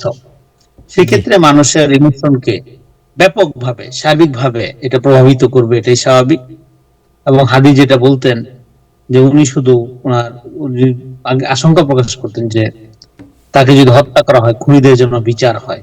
কিন্তু আজকে আমরা দেখছি এই ঘটনাকে কেন্দ্র করে এক উন্মাদনা চারদিকে ছড়িয়ে দেওয়ার চেষ্টা করা হচ্ছে, যে উন্মাদনা বাংলাদেশকে কোনোভাবে স্থিতিশীল হতে দিতে চায় না। যারা বাংলাদেশকে একটা নৈরাজ্যকর এবং একটা অকার্যকর রাষ্ট্র হিসাবে দেখতে চায়, এটা তাদেরই কাজ। কোনো বাংলাদেশপন্থী, কোনো দেশপ্রেমিক মানুষ এই ধরনের কর্মকাণ্ড করতে পারেন না। গতকালকে ভিডিওতে দেখলাম নুরুল কবিরের উপর আক্রমণ করা হয়েছে। নুরুল কবির আপনারা জানেন দীর্ঘদিন ধরে, লম্বা সময় ধরে বাংলাদেশে ফ্যাসিবাদ, স্বৈরতন্ত্র এবং অন্যায় অবিচারের বিরুদ্ধে একটা সোচ্চার কণ্ঠস্বর, কিন্তু তাকেও আক্রমণের শিকার হতে হয়েছে। ফলে এখানে কারা আপনার এই ধরনের অস্থিতিশীলতা ঘটানোর চেষ্টা করছে, এটা বুঝতে কারো বাকি থাকে না। এবং সরকারের এই দুর্বলতার সুযোগ নিয়ে, সরকারের ব্যর্থতার সুযোগ নিয়ে আজকে শুধু হাদিকে জীবন দিতে হয়নি, এর পরে যে কনসিকুয়েন্স তৈরি করা হচ্ছে সেটা আরো ভয়ঙ্কর, সেটা আরো নৈরাজ্যকর, আরো ভীতিকর।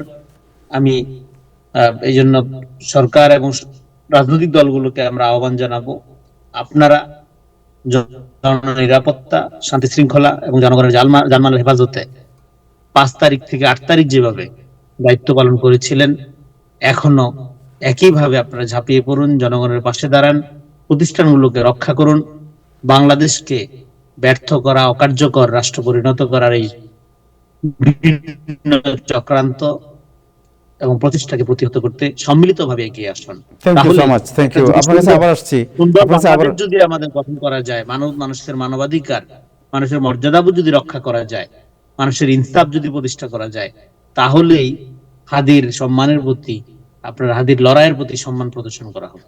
Thank you so much, thank you জনাব রেজাউল করিম রনি। আপনার কাছে আবার আসছি, একটু যদি অপেক্ষা করেন। আমরা একটু দেখি, আমাদের সাথে আছেন জনাব তাওহিদ তানজিম, যিনি এনসিপির কেন্দ্রীয় কমিটির অন্যতম একজন নেতা। তাওহিদ তানজিম, আপনাকে শুভেচ্ছা জানাচ্ছি। সো আপনি তো শুনলেন রেজাউল করিম রনি যেটা বললেন, হাসান যেটা বললেন, আপনি শুনলেন।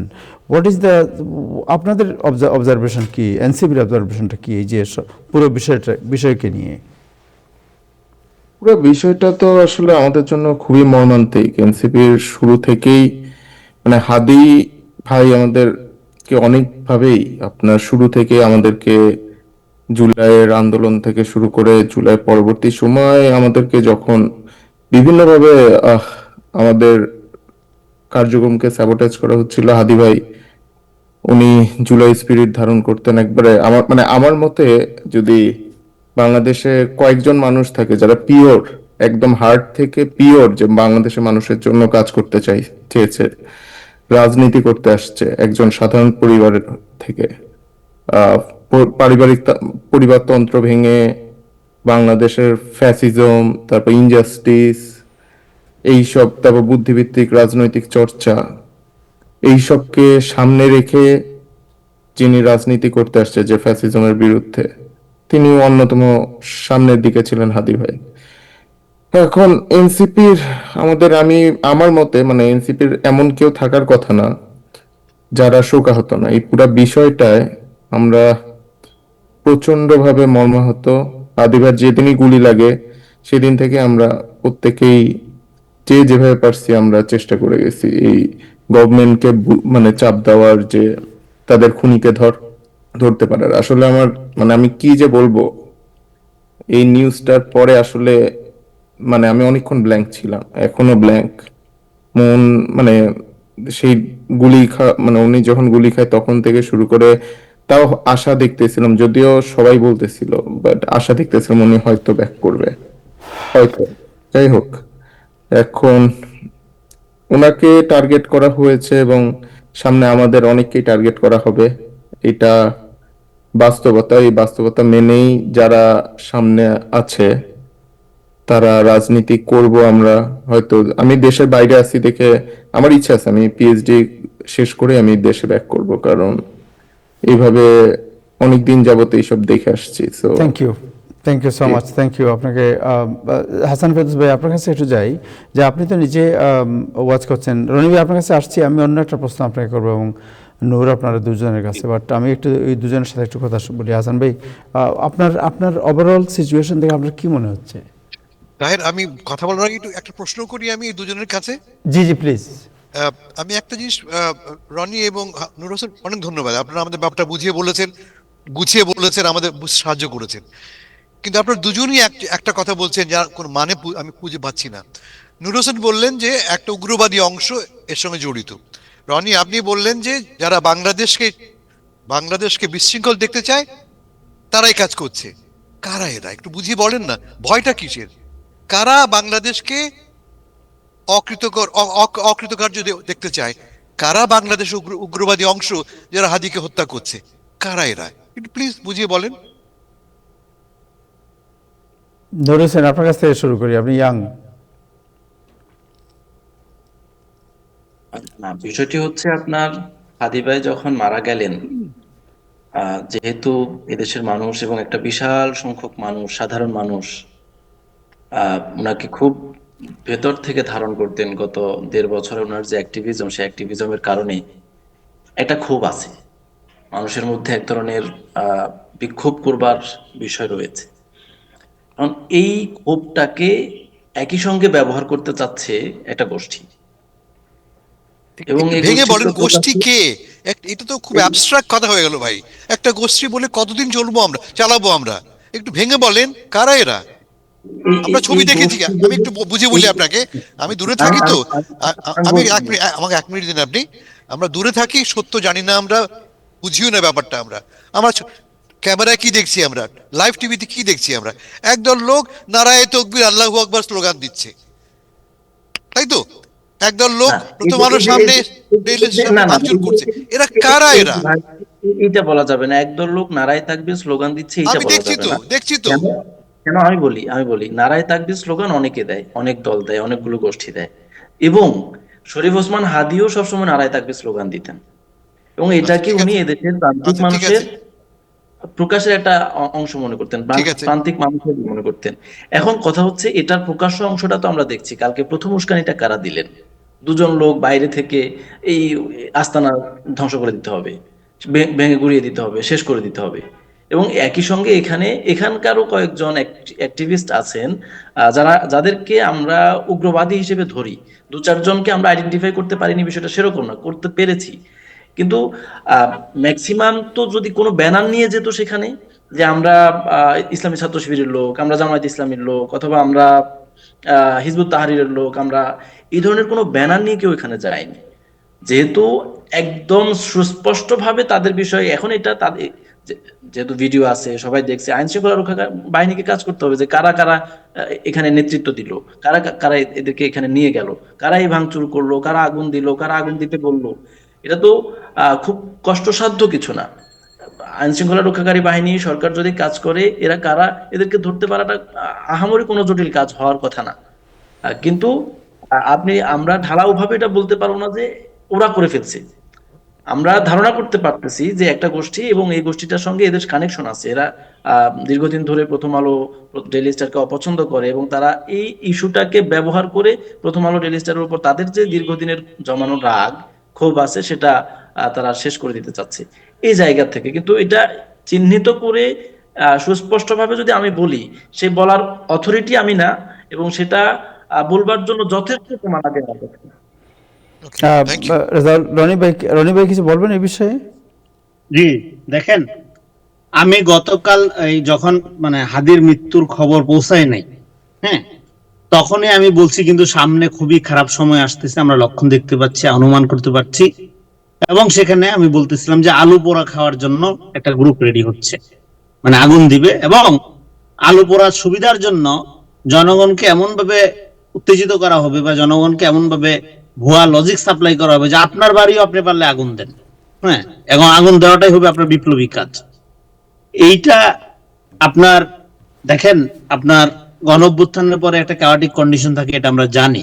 কিন্তু একটা সরকার গঠিত হওয়া, একটা ক্যাবিনেট থাকা, 1.5 বছর ধরে সরকার চলা, তারপরে যখন এই ধরনের ঘটনা ঘটতে থাকে, তাহলে এটা তো এখানে তাহলে দুইটা তো একসাথে চলতে পারে না। আইনের শাসন এবং জনগণের যা খুশি তা করা, আমি ধরে নিলাম এটা জনগণ, হ্যাঁ, ধরে নেওয়া একটা অংশ, হ্যাঁ, এর মধ্যে ধরেন সুবিধাবাদী অংশ আছে, হ্যাঁ, সামনে আগুন, যারা প্রথম আলোর অফিসের ভেতরে যে জিনিসপত্র ছিল, মালামাল ছিল, আমরা যে সেগুলো প্রথম কিন্তু আলোর বাইরে ফেলে দিচ্ছে। ভিডিওটা কিন্তু ডেইলি দেখছি যে স্টারের কিভাবে অফিসে আগুন আগুন। চলছে। দর্শক, দেখা যাচ্ছে তো ডেইলি স্টার এই ভবনের যে বিল্ডিংটি ঘটনাগুলো রয়েছে, এটা একসাথে চলতে পারে না, বিল্ডিং এ ভয়াবহ আগুন। কোনোভাবে একসাথে চলতে পারে না। এখন এই ঘটনা কারা ঘটাইলো, এইটা এখন তো ধরেন একজন আরেকজনকে অভিযুক্ত করবে, আমরা সবসময় দেখি, হ্যাঁ। শরীফ ওসমান হাদিকে কারা হত্যা করেছে সেটা কিন্তু এক ধরনের মানে তদন্তে বের হয়ে আসছে। দোষীরা বাংলাদেশ ছেড়ে পালিয়ে গিয়েছে, এটাও আমরা সংবাদ মাধ্যমের বরাতে জানতে পারছি। এবং তারা কারা, তাদের পরিচয়, তারা পতিত সরকারের অংশ। ফলে যারা নির্বাচনকে বানচাল করতে চায়, বাংলাদেশকে ওই যেটা আগে বললাম আমরা, অকার্যকর করতে চায়, অকার্যকর করতে চায়, তাদের অংশ। কিন্তু তার পরবর্তী রিয়েকশনে কারা, সেটা বের করার একটা পদ্ধতি আছে। আপনাদের নিউ ইয়র্কের মেয়র জোহরান মামদানি, তার যে বাবা, হ্যাঁ, আপনার মাহমুদ মামদানি, তার একটা লেখার মধ্যে উনি লিখতেছিল, যখন এই ধরনের পলিটিক্যাল ভায়োলেন্স ঘটে, হ্যাঁ, এই ভায়োলেন্স গুলো যখন এবং একটা ভৌতিক চেহারা নেয়, যে যেখানে হাসান ফেরদৌস ভাই বললেন যে আমরা তো স্পষ্ট করে বলতে পারতেছি না কে কারা বলেন, হ্যাঁ, এখন নারায় তাকবীর স্লোগান কিন্তু যে কেউ দিতে পারে। একটা আওয়ামী লীগের লোক নারায় তাকবীর স্লোগান দিয়েও কিন্তু একটা অকারেন্স ঘটাইতে পারে, হ্যাঁ। তো ফলে এটা দিয়ে আপনি আইডেন্টিফাই করতে পারছেন না। একটা এরকম এই যে একটা আপনার এটাকে বলে যে একটা গ্রে এরিয়া তৈরি করা, এবং একটা ভৌতিক অবস্থা তৈরি করা, আপনি আইডেন্টিফাই করতে পারছেন না। কিন্তু সেটাও আইডেন্টিফাই করার একটা পদ্ধতি আছে, সেটা হলো এই ধরনের কর্মকাণ্ডের বেনিফিশিয়ারি কে, তারা এই ঘটনার পিছনে দায়ী। বাংলাদেশে এখন যদি একটা অস্থিতিশীলতা হয়, আপনার মিডিয়া হাউস, সাংস্কৃতিক অঙ্গন বা ভিন্ন মতের, ভিন্ন চিন্তার মানুষগুলোর উপরে, নুরুল কবিরের উপর আক্রমণ, এটা কি বাংলাদেশে কল্পনা করা যায়? যে কারা বেনিফিশিয়ারি হয়, তারাই এগুলোর সাথে জড়িত। সেইখানে সেই দলগুলো, হ্যাঁ, সেই দলগুলোর মতাদর্শ যাই হোক, মতাদর্শের মধ্যে আবার তাদের মধ্যে ভিন্নতা থাকুক, তাদের মুখোমুখি অবস্থান থাকুক, কিন্তু এইটা যে একযুগে করা হয়েছে, এটা তো মনে হচ্ছে প্ল্যান। সারা বাংলাদেশে হাদির এই ঘটনা, এই সংবাদের পরপরই সারা বাংলাদেশে যেভাবে এটা করা হয়েছে, এটা প্ল্যান্ড আকারে করা হয়েছে। ফলে এখানে রাজনৈতিক কর্মসূচি যারা পরিচালনা করবেন আগামী দিনে, আপনাদের মাথায় রাখতে হবে আপনারা কাকে আপনারা সুবিধা দিচ্ছেন, কার সুবিধার জন্য এগুলো করছেন। আপনারা হয়তো প্রতিবাদ করছেন, কিন্তু এই যে ধ্বংসযজ্ঞ, এটা যদি আপনারা নিয়ন্ত্রণ করার ক্ষমতা না রাখেন, আপনাদের আন্দোলন করারও আপনার মানে কি বলবো যে এক্ষেত্রে উদ্যোগ নেওয়া এক্ষেত্রে উচিত না? সরকারের যে অবস্থান, এই অবস্থান নিয়ে একটু আলোচনা করবো। একটা প্রশ্ন করি ইব্রাহিম চৌধুরী খোকন। ইব্রাহিম চৌধুরী খোকন, আপনি কি মনে করেন? ধন্যবাদ। আসলে আমি শুনতেছিলাম যারা ঢাকা থেকে আমাদের বলতেছেন, এই যে বনি বা নূর, তারা চমৎকার বাস্তব অবস্থাটা বলতেছে, তারা বক্তব্যের মধ্য দিয়ে বেরিয়ে এসেছে। আমি মনে করি যে হাদির মৃত্যু এবং এই যে প্রথম আলো বা ডেইলি স্টারে হামলা, এটা বিচ্ছিন্ন করে না। যে তরুণ তার বক্তব্য শুনে রুমটা, সেই ইনসাফের দেশটা তো আমরাই চেয়েছিলাম। এই স্বাধীন বাংলাদেশে আমরা বড় হয়েছি, এই ইনসাফ নিশ্চিত হয় নাই দেখেই আজকে এই অরাজকতায় আমরা এসেছি। এবং আমরা একবার আরো কিছু মানুষকে নির্মূল করতে চাইছিলাম। এখন আপনারা ভারতের দালাল চিহ্নিত করে টেক দিয়ে নির্মূল করা, এই নির্মূলের মধ্যে আমরা কতদিন থাকবো? সরকারের তো দায়িত্ব ছিল, আমরা যখন ডক্টর মোহাম্মদ ইউনূস ক্ষমতায় আসেন, ক্ষমতা নেন, আমরা তো আশা করেছিলাম যে একটা রিকনসিলিয়েশনের আহ্বান করবেন। তিনি সবাই, সব দল মত নির্বিশেষে সবাইকে নিয়ে একটা রাষ্ট্র যেভাবে গঠিত হয়, এর মধ্যে যারা অপরাধে জড়িত থাকবে তাদেরকে ছাঁটাই করা হবে, একটা দেশ সেদিকে তো যাচ্ছে না। এবং একটা প্রতিষ্ঠান, আমাদের উপমহাদেশের ইতিহাসে, রাজনীতির ইতিহাসে সংবাদপত্রে হামলার ঘটনা নতুন না। এ ধরনের হামলা আগেও হয়েছে। আনন্দবাজার পত্রিকার লোকজন ব্রিটিশ বিরোধী আন্দোলনে পুড়িয়ে দিয়েছে। কিন্তু এই সমস্ত ঘটনা বাংলাদেশে এখনকার রাজনৈতিক পরিস্থিতিতে ঘটিয়ে কারা ফায়দা নিতে চায়, এটা যে আন্তর্জাতিক ক্ষেত্রে যে বার্তাটা বোঝানো হচ্ছে, এটা তো সরকারের বিপক্ষে যাবে। ভারত পোর্ট্রেট করতে পারবে যে বাংলাদেশটা জঙ্গিদের কাছে চলে যাচ্ছে, এটা কারা লাভবান হচ্ছে? এখন আমাকে মেরে, মানে মেরে পত্রিকা তো বন্ধ করা যাবে না, আমার উপর হামলা করে আমাকে বাধ্য করতে পারবে না আমি কার পক্ষে লিখবো বা বিপক্ষে লিখবো। তো এটা আমি মনে করি যে আমরা যে তরুণ ভাইদের কথা শুনতেছি ঢাকা থেকে, তারা চমৎকার ভাবে বলতেছেন এই শত্রুগুলাকে, কারা বাংলাদেশকে এই অস্থিরতায় নিয়ে যেতে চায়, এই আলু পুড়ে কারা খেতে চায়, এদের চিহ্নিত করে সরকার ব্যবস্থা নেবেন। এবং আমরা আর কোনো রক্তক্ষয় চাই না। এই যে সম্ভাবনাময় যে যুবকের বক্তব্য আমরা শুনলাম, গা শিহরে ওঠে। এবং সে কোনো ক্ষমতাসীন রাজনীতির দল না, বড় কোনো রাজনীতির মানুষ না। আমি তো ব্যক্তিগতভাবে ওনার নামই মানে এই দুর্ঘটনা আগে জানি নাই, কিন্তু তার জন্য সারা বাংলাদেশের মানুষ যে প্রতিক্রিয়া দেখিয়েছে বা দেখাচ্ছে, আজকে রাষ্ট্রীয় শোক ঘোষণা করা হয়েছে, অনেক বড় ঘটনা। এই এই এই হয়তো আমরা আর রাজনৈতিক ঘটনা পরিক্রমায় তার নাম ভুলে যাব কিছুদিন পরে, কিন্তু তার সন্তান বড় হবে বাবা ছাড়া, তার মা এই সন্তানকে আর ফিরে পাবেন না। আমার মানে এই মৃত্যুর মধ্য দিয়ে বহু রাজনৈতিক হত্যাকাণ্ড আমার স্মৃতিতে ভেসে উঠেছে। যে হারায় সে ব্যক্তিগতভাবে হারায়, আমরা অর্জনটা কি?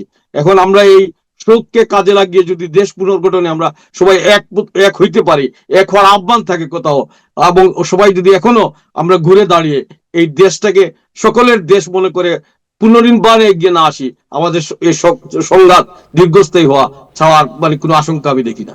Thank you so much, thank you. আমরা দেখি একটু আমাদের সাথে যুক্ত আছেন এনসিপির আরেকজন নেতা জনাব Hasan Siddique. Hasan Siddique, any comment? Unmute করেন, আপনার সাউন্ড আনমিউট করেন প্লিজ। হ্যাঁ, বলেন। ধন্যবাদ। আসলে অনেক দুঃখ ভারাক্রান্ত মন নিয়ে আমরা আজকে বিপ্লবের এতদিন পরে আসলে আমরা এই ধরনের একটা দিন আমাদেরকে দেখতে হবে, এটা আসলে আমরা কখনো চিন্তা করি নাই। ফ্যাসিবাদ চলে গেল, এখনো যে ফ্যাসিবাদ বাংলাদেশে মানে সবকিছু দখল করে রেখেছে তার প্রমাণ।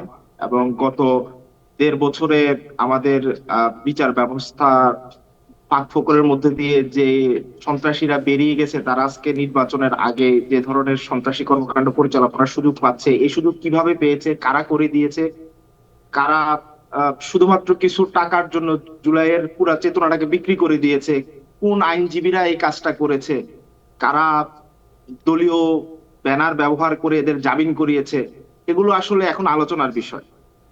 এখন ব্যাপারটা একজন হাদি বলে নয়, এটা একটা হাদি দিয়ে শুরু। আজকে হাদি, কালকে আমি, পরশুদিন আরেকজন।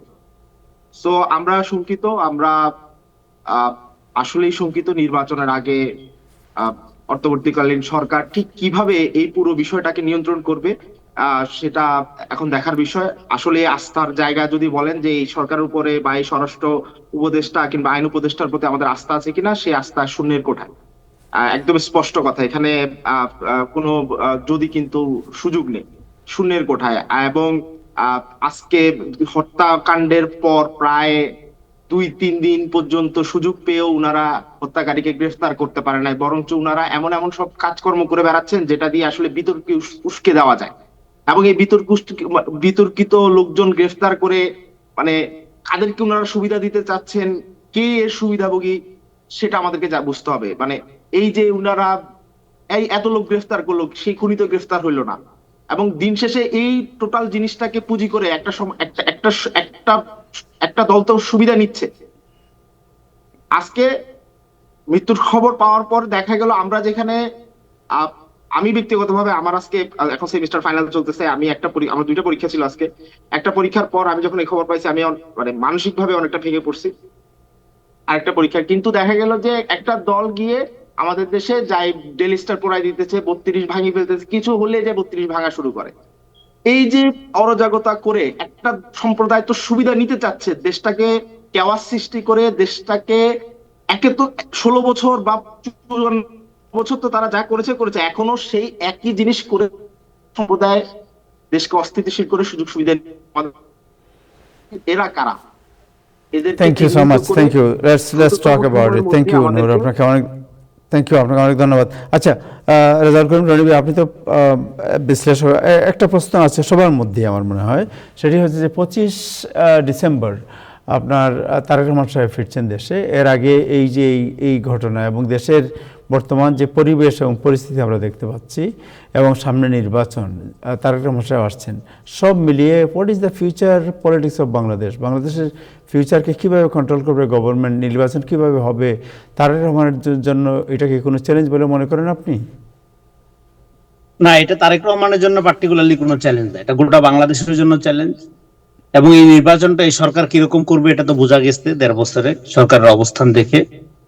নির্বাচনটা করার জন্য রাজনৈতিক দলগুলোকে ভ্যানগার্ডের ভূমিকা পালন করতে হবে, যাতে জনগণের ভোটাধিকার নিশ্চিত করতে পারে। কিন্তু এখানে দেখা যাচ্ছে যে দলগুলো একটা ফ্যানাটিসিজম, আমি এটাকে উগ্রপন্থাও বলবো না, কারণ যারা এরকম স্যাবোটেজ করে, যারা পর্দার আড়ালে থেকে এরকম অ্যাক্টিভিটি চালায়, তারা তো উগ্রপন্থারও তো ধরেন একটা, আমরা তো বিভিন্ন দেশে দেখছি, হ্যাঁ, তাদেরও তো এক ধরনের সৎ সাহস ছিল, সামনে থেকে এসে বলছে, হ্যাঁ। কিন্তু এরকম চোরাগোপ্তা ভাবে স্যাবোটেজ যারা করে তাদের উগ্রপন্থী বললেও আপনার উগ্রপন্থাদের অপমান হয়। এগুলো আপনার একটা সুযোগ সন্ধানী রাজনীতি বা সুযোগ সন্ধানী তৎপরতা, রাজনীতিও না এগুলো, হ্যাঁ, অপতৎপরতা। তো এগুলো করার মধ্য দিয়ে এখানে সরাসরি কি আপনারা মনে করেন যে পতিত যারা যে সরকার পালিয়ে গেছে বাংলাদেশে, তাদের কোন লেজ নাড়ছে এখানে, বা তাদের কোনো তারা তো সব জায়গায় অ্যাক্টিভ আছে, এটা তো দেখাই যাচ্ছে। কিন্তু আমি বলতেছি এখানে রাজনৈতিক দলগুলো এটাকে ইন্ধন দিচ্ছে কিনা, এখানে যারা নির্বাচনকে কোনো না কোনো ভাবে পেছাতে চায়, যারা অলরেডি বিনা নির্বাচনে অনেক বেশি এম্পাওয়ার্ড, ক্ষমতার অনেক বড় অংশ যারা এনজয় করে, তারা তো চাইবে না এখানে নির্বাচন হোক। ফলে এই ধরনের অস্থিতিশীলতার পেছনে আপনার তাদেরও ইন্ধন থাকতে পারে। তো আমি বলতেছি ওই মাহমুদ মামদানির থিওরি ওইটাই, যে এখানে বেনিফিশিয়ারি কে, তারা কালেকটিভলি এটার জন্য দায়ী।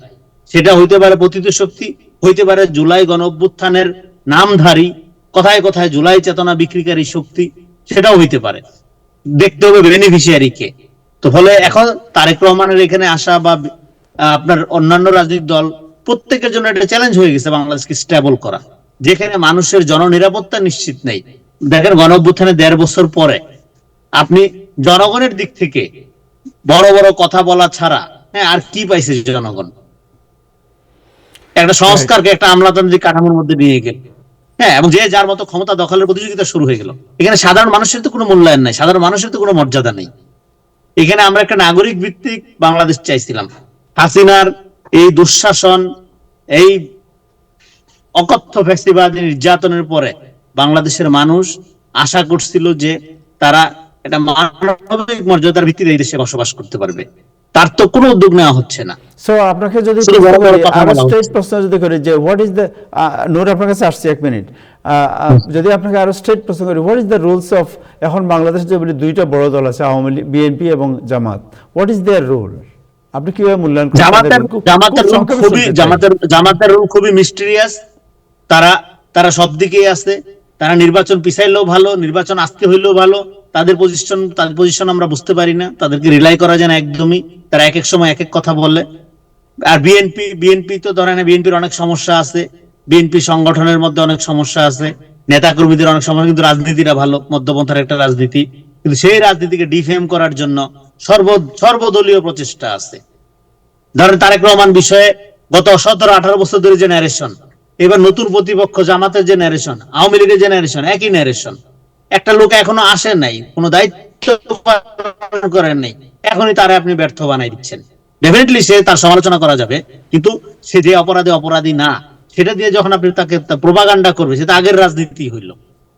এবং এই যে আপনার যে আপনাদের এখানে এই প্রোপাগান্ডার যে রাজনীতি, মানুষের চরিত্র হনন, ধরেন আপনার সমালোচনা আমি করলাম বা আপনার মতের বিরুদ্ধে আমি মত দিলাম, আমার চরিত্র হনন করা শুরু করলেন, সোশ্যাল মিডিয়াতে আপনি শুরু করলেন। দেখেন এই চরিত্র হনন, ইনটলারেন্সি, এগুলোর প্রকাশ এখন আমরা রাস্তায় দেখতেছি। নুরুল কবিরের উপর আক্রমণ, এরপরে যেটা পরিষ্কার হয়ে যায়, এটা কাদের, আওয়ামী লীগ সাহস করে নাই নুরুল কবিরকে অ্যাটাক করার জন্য। কারা এটা করে এটা পরিষ্কার হয়ে যায়। ফলে এরা আওয়ামী লীগের চেয়ে জঘন্য জায়গায় নিয়ে যাচ্ছে বাংলাদেশকে। এটা কালেকটিভলি ফেইলর। বিএনপি, জামাত, এনসিপি, এখানে যারা রাজনৈতিক দল যেগুলো আছে, এটা কালেকটিভ ফেইলর। এবং বাংলাদেশের মানুষ এই ফেইলরের জন্য, সরকারের ফেল নিয়ে আর কেউ কোনো কিছু চিন্তা করে না, কারণ সরকার ফেলটা আরো নর্মাল, আরো বহু আগে প্রমাণ হয়েছে। সরকার ফেল না হলে তো এই ধরনের হামলার ঘটনাই ঘটতো না। হ্যাঁ, সরকার যদি প্রপারলি আওয়ামী লীগের অপরাধীদের ডিল করতো, আমরা যেটা বলছিলাম রিকনসিলিয়েশন করতো, আওয়ামী লীগের অপরাধীদের ডিল করে এবং যারা অপরাধী না কিন্তু আওয়ামী লীগ করে তাদেরও নিরাপত্তার ব্যবস্থা করতো, তাহলে তো আজকে দেশে এই জায়গায় যায় না। আপনি ইলিমিনেট করে তো দেশকে আপনি ঠিক করতে পারবেন না। আওয়ামী লীগ, আমরা বারবার বলছি, আওয়ামী লীগ আমাদের ইন্টিমেট এনিমি, আমাদের এটা সমাজের পরিবারের অংশ। আওয়ামী লীগ, আপনি এটাকে তো মেরে কেটে ফেলতে পারবেন না। প্রত্যেকটা সমাজে এরকম থাকে এবং গণ অভ্যুত্থানের পর এটাকে রিকনসিলিয়েশন করতে হয়, করার মধ্যে প্রত্যেকের অধিকার, মানবাধিকার নিশ্চিত করতে হয়, মানবিক মর্যাদা নিশ্চিত করতে হয়। তা না করে আপনি যখন ইলিমিনেশনের পথ বেছে নেবেন, আপনি যখন এখান থেকে পলিটিক্যাল ফায়দা নেওয়ার পথ বেছে নেবেন, একইভাবে আওয়ামী লীগ যেরকম বিএনপি, জামাতকে একটা ট্যাবু বানায়া তাদেরকে দমন করার একটা নীতি নিছিল, এখন আওয়ামী লীগকে একদল আরেক দল আওয়ামী লীগ পুনর্বাসনে অভিযোগ করবে, তারপরে আওয়ামী লীগের সুবিধা যা নেওয়া যায় নিবে, আওয়ামী লীগের সম্পত্তি, ব্যবসা বাণিজ্য দখলের প্রতিযোগিতা শুরু করে দিবে। এই অস্থিরতা তো বিরাজ করবেই। ফলে আওয়ামী লীগকে তো আপনি প্রপারলি ডিল করেন নাই। সেক্ষেত্রে কালেকটিভলি সবগুলোর দায় আমি বিএনপি, জামাত, এনসিপি এবং অন্যান্য যারা শক্তি আছে প্রত্যেককে আমি কালেকটিভলি দায়ী করব, যে 1.5 বছরে তো এই অবস্থা হওয়ার কথা ছিল না। আপনারা জনগণের দিক থেকে কোনো দায়িত্ব পালন করেন নাই, আপনারা প্রত্যেকের স্টেক ক্ষমতার দিকে ব্যস্ত ছিলেন। ক্যাবিনেটে কে কতটা বা কামিং ক্যাবিনেটে কে কতটা প্রাধান্য বিস্তার করতে পারবেন সেই দিকে ছিলেন, যে কারণে আজকে গণ অভ্যুত্থানের ঐক্য, গণ অভ্যুত্থানের মধ্যে আপনি যে সলিডারিটি অর্জন করেছেন, সর্বদলীয় মানুষ যেভাবে নেমে এসেছিল, আজকে তারা ভীতশ্রদ্ধ, আজকে তারা হতাশ এবং আজকে তারা ডেফিনেটলি এই কারণে যে আওয়ামী লীগের শাসন ভালো ছিল এটা কেউ বলবে না, কিন্তু আপনি মানুষের এই ঐক্যকে নষ্ট করলেন এবং মানুষের যে সলিডারিটি তৈরি হয়েছিল, যেটাকে কেন্দ্র করে একটা সুন্দর রাষ্ট্র গঠন করা যেত, যেটা নাগরিক ভিত্তিক রাষ্ট্র, যেটা আমরা বলতাম যে দল যার যার রাষ্ট্র সবার প্রতি। আপনারা যেসব দেশে আছেন, দেখেন আপনার মতাদর্শ যাই হোক, আপনার রাষ্ট্র তো আপনার মানবাধিকার নিশ্চিত করে, রাষ্ট্র তো আপনার নাগরিক অধিকার নিশ্চিত করে। সেরকম একটা জায়গায় আমরা আসতে চাইছিলাম, কিন্তু তা না করে আজকে যে উন্মাদনা প্রবাহিত করা হচ্ছে বিভিন্ন ইস্যুকে কেন্দ্র করে, সেটা গোটা বাংলাদেশের ভবিষ্যৎকে শঙ্কিত করছে। ফলে এখানে বড় রাজনৈতিক দল হিসাবে তাকে অভিভাবকের ভূমিকা নিতে হবে, তাকে অবশ্যই তার রাজনৈতিক নেতাকর্মীদেরকে নিয়ে জনগণের জানমাল প্রতিরক্ষার জন্য ব্যবস্থা নিতে হবে, উদ্যোগ নিতে হবে। এবং এখানে যারা দুই তরফেই খেলে, মুনাফিকের মতো আচরণ করে, তাদেরকে চিহ্নিত করতে হবে এবং তাদের রাজনৈতিক পরিসরকে দিন দিন সংকুচিত করতে হবে। এগুলো কোনো রাজনীতি না। যে রাজনীতি এই যে দুর্ভোগের মধ্যে এই যে আলো পোড়া দিয়ে খায়, এগুলো কোনো রাজনীতি না। এগুলো থ্যাংক ইউ। নুরুল হোসেন, আপনার কাছে জানতে চাই যে আসছে আপনাদের কাছে, নুরুল হোসেন, আমি জানতে চাই যে হাদি তো চলে গেলেন, সো হাদির যে এই যে ইনসাফ ভিত্তিক সমাজ কায়েমের যে স্বপ্ন, ইনসাফের যে বাংলাদেশ, এই তার যে ফ্ল্যাগ, এই ফ্ল্যাগকে ক্যারি করবে কে? এটা অটোমেটিক্যালি ক্যারিড হবে। বাংলাদেশটা এমন, আপনার হাদি ভাই যে এই জায়গায় পৌঁছাবেন, তাকে যে গোটা দেশের মানুষ চিনবেন। 5 আগস্ট পরবর্তী সময় তিনি যখন ইনকিলাব মঞ্চ করছেন, 2-4 জন সাংবাদিক আমরা তার প্রোগ্রাম কভার করতে যেতাম, তখন আমাদের কাছে মনে হয়নি।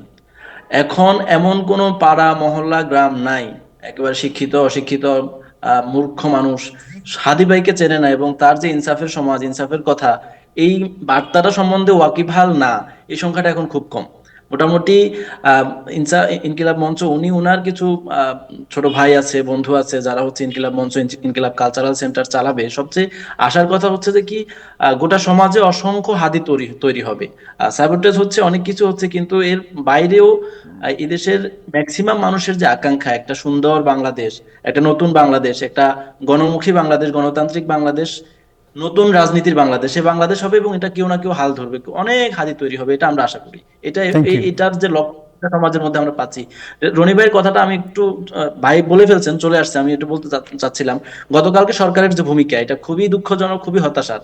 কারণ আমরা ছোটখাটো সাংবাদিক যারা একেবারে মাঠের গণমাধ্যম কর্মী, আমরা বুঝতে পারছিলাম, রনি ভাইও আগেই লিখে ফেলছেন যে এটা নিয়ে আলু পোড়া অনেকে খাইতে চায়, খাইতে চাবে। এবং এই হাদি ভাইয়ের মৃত্যুর সংবাদটি আসার পরে কি ঘটবে এটা তো অনুমিত, এটা তো আপনার এরকম না যে এটা আমরা বুঝতে পারিনি হুট করে হয়ে গেছে, এটা তো এরকম না, এটা আমরা জানি যে হাদি ভাইয়ের মৃত্যুর সংবাদ আসার সঙ্গে সঙ্গে বাংলাদেশে কি কি ঘটতে পারে। এবং এখানে যে একটা গোষ্ঠী প্রথম আলো ডেইলি স্টারকে আঘাত করবে, 32-এ যাবে অথবা অন্য কোনো প্রতিষ্ঠানে ছায়ানটে যাবে, এটা একেবারে অনুমোদিত না, মানে একবারে ধারণার বাইরে ছিল বিষয়টা, সেরকম না। যেহেতু এই ধরনের একটা জিনিস আমাদের মতো ক্ষুদ্র সাংবাদিকরা, গণমাধ্যম কর্মীরা আমরা আন্দাজ করতে পারছি, ধারণা করতে পারছি, সরকার, আইন শৃঙ্খলা রক্ষাকারী বাহিনী, এত বড় বড় প্রতিষ্ঠান, এত বড় বড় গোয়েন্দা সংস্থা, এত বড় বড় জিনিস, তারা এটা আঁচ করতে পারবে না, এইটা আমি বিশ্বাস করতে রাজি না। এবং তারা কোনো ধরনের পদক্ষেপই গ্রহণ করেনি। ডেইলি স্টারের সামনে গতকাল যখন এই যারা গেছে গোষ্ঠীটি, এরা যাওয়ার আগে এবং এরা যাওয়ার অনেকক্ষণ পরেও কোনো আইন শৃঙ্খলা রক্ষাকারী বাহিনী ছিল না, কোনো সেনাবাহিনী ছিল না, কেউ ছিল না। এবং মনে হচ্ছে যে এটা সবাই উন্মুক্ত করে দিছে যে যা ইচ্ছে করতে পারো। তো এইটা তো কোনো সভ্য রাষ্ট্রের অংশ হতে পারে না, সভ্য রাষ্ট্রের কাজ হতে পারে না। এজন্য সরকারকে আমি এখানে একটা ডাউট দিচ্ছি, সরকারের এই ভূমিকা খুবই নিন্দনীয় ছিল, খুবই হতাশার ছিল, সরকার থ্যাংক ইউ। তাদের দায়িত্ব পালন করতে পারেনি। থ্যাংক আরেকটি ইউ সো মাচ। রনি ভাই একটা কথা বলে ফেলছেন যে বড় রাজনৈতিক দলগুলোর দায় আছে। বড় রাজনৈতিক দলগুলোর মধ্যে বিএনপি, যাকে আমরা খুবই সভ্য রাজনীতির, মধ্যমপন্থী রাজনীতির কথা বলছি, ঢাকা শহরে তো বিএনপির নেতাকর্মীর অভাব নেই, হাজার হাজার নেতাকর্মী আছে। যদি ডেইলি স্টারের সামনে তাদের 3000 নেতাকর্মী থাকতো, প্রথম আলোর সামনে 3000 নেতাকর্মী থাকতো, কারো সাহস হতো না এখানে গিয়ে অ্যাটাক করার। তারা তো সেটা করেনি, কেন করেনি? এই প্রশ্ন তো আসবে। Thank you. Thank you so much, thank you. আমার মনে হয় আর 1 মিনিট করে আমরা বক্তব্য নেব, তারপর শেষ করব। হাসান ভাইয়ের কাছে যাই প্রথমে, 1 মিনিট। আমি হাসান ভাই আগে শেষ করে দিই 30 সেকেন্ডে, হাসান ভাই বলতে সুবিধা হবে। আজকে মানে সকাল থেকে বেশ কিছু ফোন কল পেয়েছে, কোনো কোনো ফোন কল প্রায় বছর 1.5 বছর পরে আমাদের পুরনো বন্ধু বান্ধব করছেন। সবার এক প্রশ্ন, এখন কেমন লাগতেছে? মানে কেমন লাগছে, মানে আওয়ামী লীগের লোকরা আপনাকে প্রশ্ন করছে, এটা বলা এই যে আমি সেটার উত্তর দিলাম যে আমাকে যেদিন আওয়ামী লীগের অনুষ্ঠান থেকে গাড়ি ধরে বের করে দেওয়া হলো, আমাদের যেদিন মানে সাবেক সরকারের সময় নানান ভাবে নিগৃহীত করা হয়েছিল, তখন তো দুস্থ তুমি একবার ফোন করে জিজ্ঞাসা করলা না যে কেমন লাগতেছে? তখন যেমন লাগতেছিল এখনো তেমনই লাগতেছে, দুইটাই আমার জন্য কোন সুখকর না। আমার বক্তব্য শেষ, হাসান ভাই কথা বলুন। Thank you. জি, তাহের, আমি অনেস্টলি বলি, এই প্রোগ্রামে আসার আগেও আমার কাছে একটা স্পষ্ট ধারণা ছিল কি হচ্ছে। রনির বক্তব্য, ডুরোজনের কথা শোনার পরে আমার কমপ্লিটলি আমি কনফিউজ হয়ে পড়েছি। তারা প্রত্যেককেই দোষ করছেন, আওয়ামী লীগ সবাইকে দোষী, সবাই জন্য ব্যর্থতার জন্য কেউ দায়ী নিচ্ছেন না। বিএনপি দায়ী, জামাত দায়ী, এনসিপি দায়ী, স্পষ্ট, এমনকি পিনাকি এবং আমাদের ইলিয়াসও দায়ী বলা হচ্ছে। দায়িত্ব নেব কবে আমরা? কবে আমরা বলবো যে ভাই এটা চলতে পারে না? এখানে এনসিপির লোক বসে আছেন, তাদের নামেই তো ভারতীয় এমবেসিতে মিছিলের কথা বলা হয়েছে। তরুণ নেতারাই তো বলেছেন ভারতীয় এমবেসিতে মিছিল করবেন তারা। কেন? দায়িত্ব নিতে হবে আপনাদেরকেও। আপনারা বিপ্লব করবেন, দায়িত্ব নেবেন না, সব দোষ সরকারকে চাপাবেন। খুব ভালো বললো রনি, বেনিফিশিয়ারি কি? দেশ ব্যর্থ হলে কার লাভ ভাই? ইউনূস সাহেবের লাভ? বিএনপির লাভ? আমি তো বুঝি না, তো আমার কাছে স্পষ্ট হচ্ছে না ব্যাপারটা। তো একটু স্পষ্ট করে বললে, জেরে কাশলে আমাদের সুবিধা হয়। কারণ আমরা আবছা আবছা বুঝতে পারি আমরা কি হচ্ছে, আপনারা বেশি বোঝেন, কিন্তু সবটাই আপনারা লুকিয়ে রাখছেন। কেন? I have no idea. ছায়ানটকে কেন? প্রথম আলো ডেইলি স্টার বুঝি আমি, ছায়ানটকে কেন? এর পেছনে সাংস্কৃতিক ষড়যন্ত্র আছে, আজকে থেকে তো নয়। আমি যে বললাম যে ঢাকা রাস্তা দেখছি কারা মাতম করছে, কারা স্লোগান দিচ্ছে, ছবি দেখে আমার কাছে কি মনে হয়েছে। Thank you. Thank you so much, thank you. জি তানজিন। হ্যাঁ, আমি তাহলে বলি, আমি আপনাদের প্রত্যেকের কথাই উত্তর কিছুটা দিব। যে আমরা যখন দেখলাম যে আপনার প্রথম আলোতে অ্যাটাক হয়েছে, আমাদের কেন্দ্রীয় নেতৃবৃন্দ তারা প্রথম আলো অফিসে গেছে, মুশফিক সালেহিন, নিভা, নাহিদা সরোয়ার নিভা, এরা প্রত্যেকে যে মানুষ সেভ করে আসছে। সো আপনারা বলতেছেন আমাদের নতুন একটা রাজনৈতিক সংগঠন, আমরা যখনই পারছি, যেভাবে পারছি, যতটুক পারছি, জীবন দিয়ে হইলেও আমরা লড়াই করছি। সেই জুলাই থেকে লড়াই করতেছি, ঢাকা ভার্সিটির রাজনীতি থেকে লড়াই করতেছি, এখনো লড়াই করব অনেস্টির সাথে। মৃত্যু প্রয়োজন হইলে হাদি ভাইয়ের মতো আন্দোলনের মাঠে বুক আগায় দিব, তাও অসত্যের কোনো পথ অবলম্বন করব না। এখানে কে সুবিধা নিচ্ছে, কারা নিচ্ছে, আমি এত রাজনীতি বুঝি না ভাই। আমার কথা হচ্ছে দেশের মানুষ মরছে, হাদি ভাইয়ের মতো একটা সম্পদ আমাদের দেশ হারাইছে, সামনে আমরা আরো সম্পদ হারাইতে যাব এই এই ফ্যাসিজম রুখতে, এই দেশের ইনজাস্টিস রুখতে, এই দেশের মানুষগুলার। আমি জানি না এটা আসলে কিভাবে সম্ভব, কিন্তু আমি না পারলে আমার ছেলে মেয়ে পারবে, আমি না পারলে আমার পরের প্রজন্ম এটা দেখে ছাড়বে। এইটাই আমার কথা, এবং আমি আশা করি আমার এনসিপির প্রত্যেক নেতৃবৃন্দ এইটা ধারণ করে, না করলে তারা করবে, আজ না করুক কাল করবে। থ্যাংক ইউ আমি সো তাদের মাচ, থ্যাংক ইউ।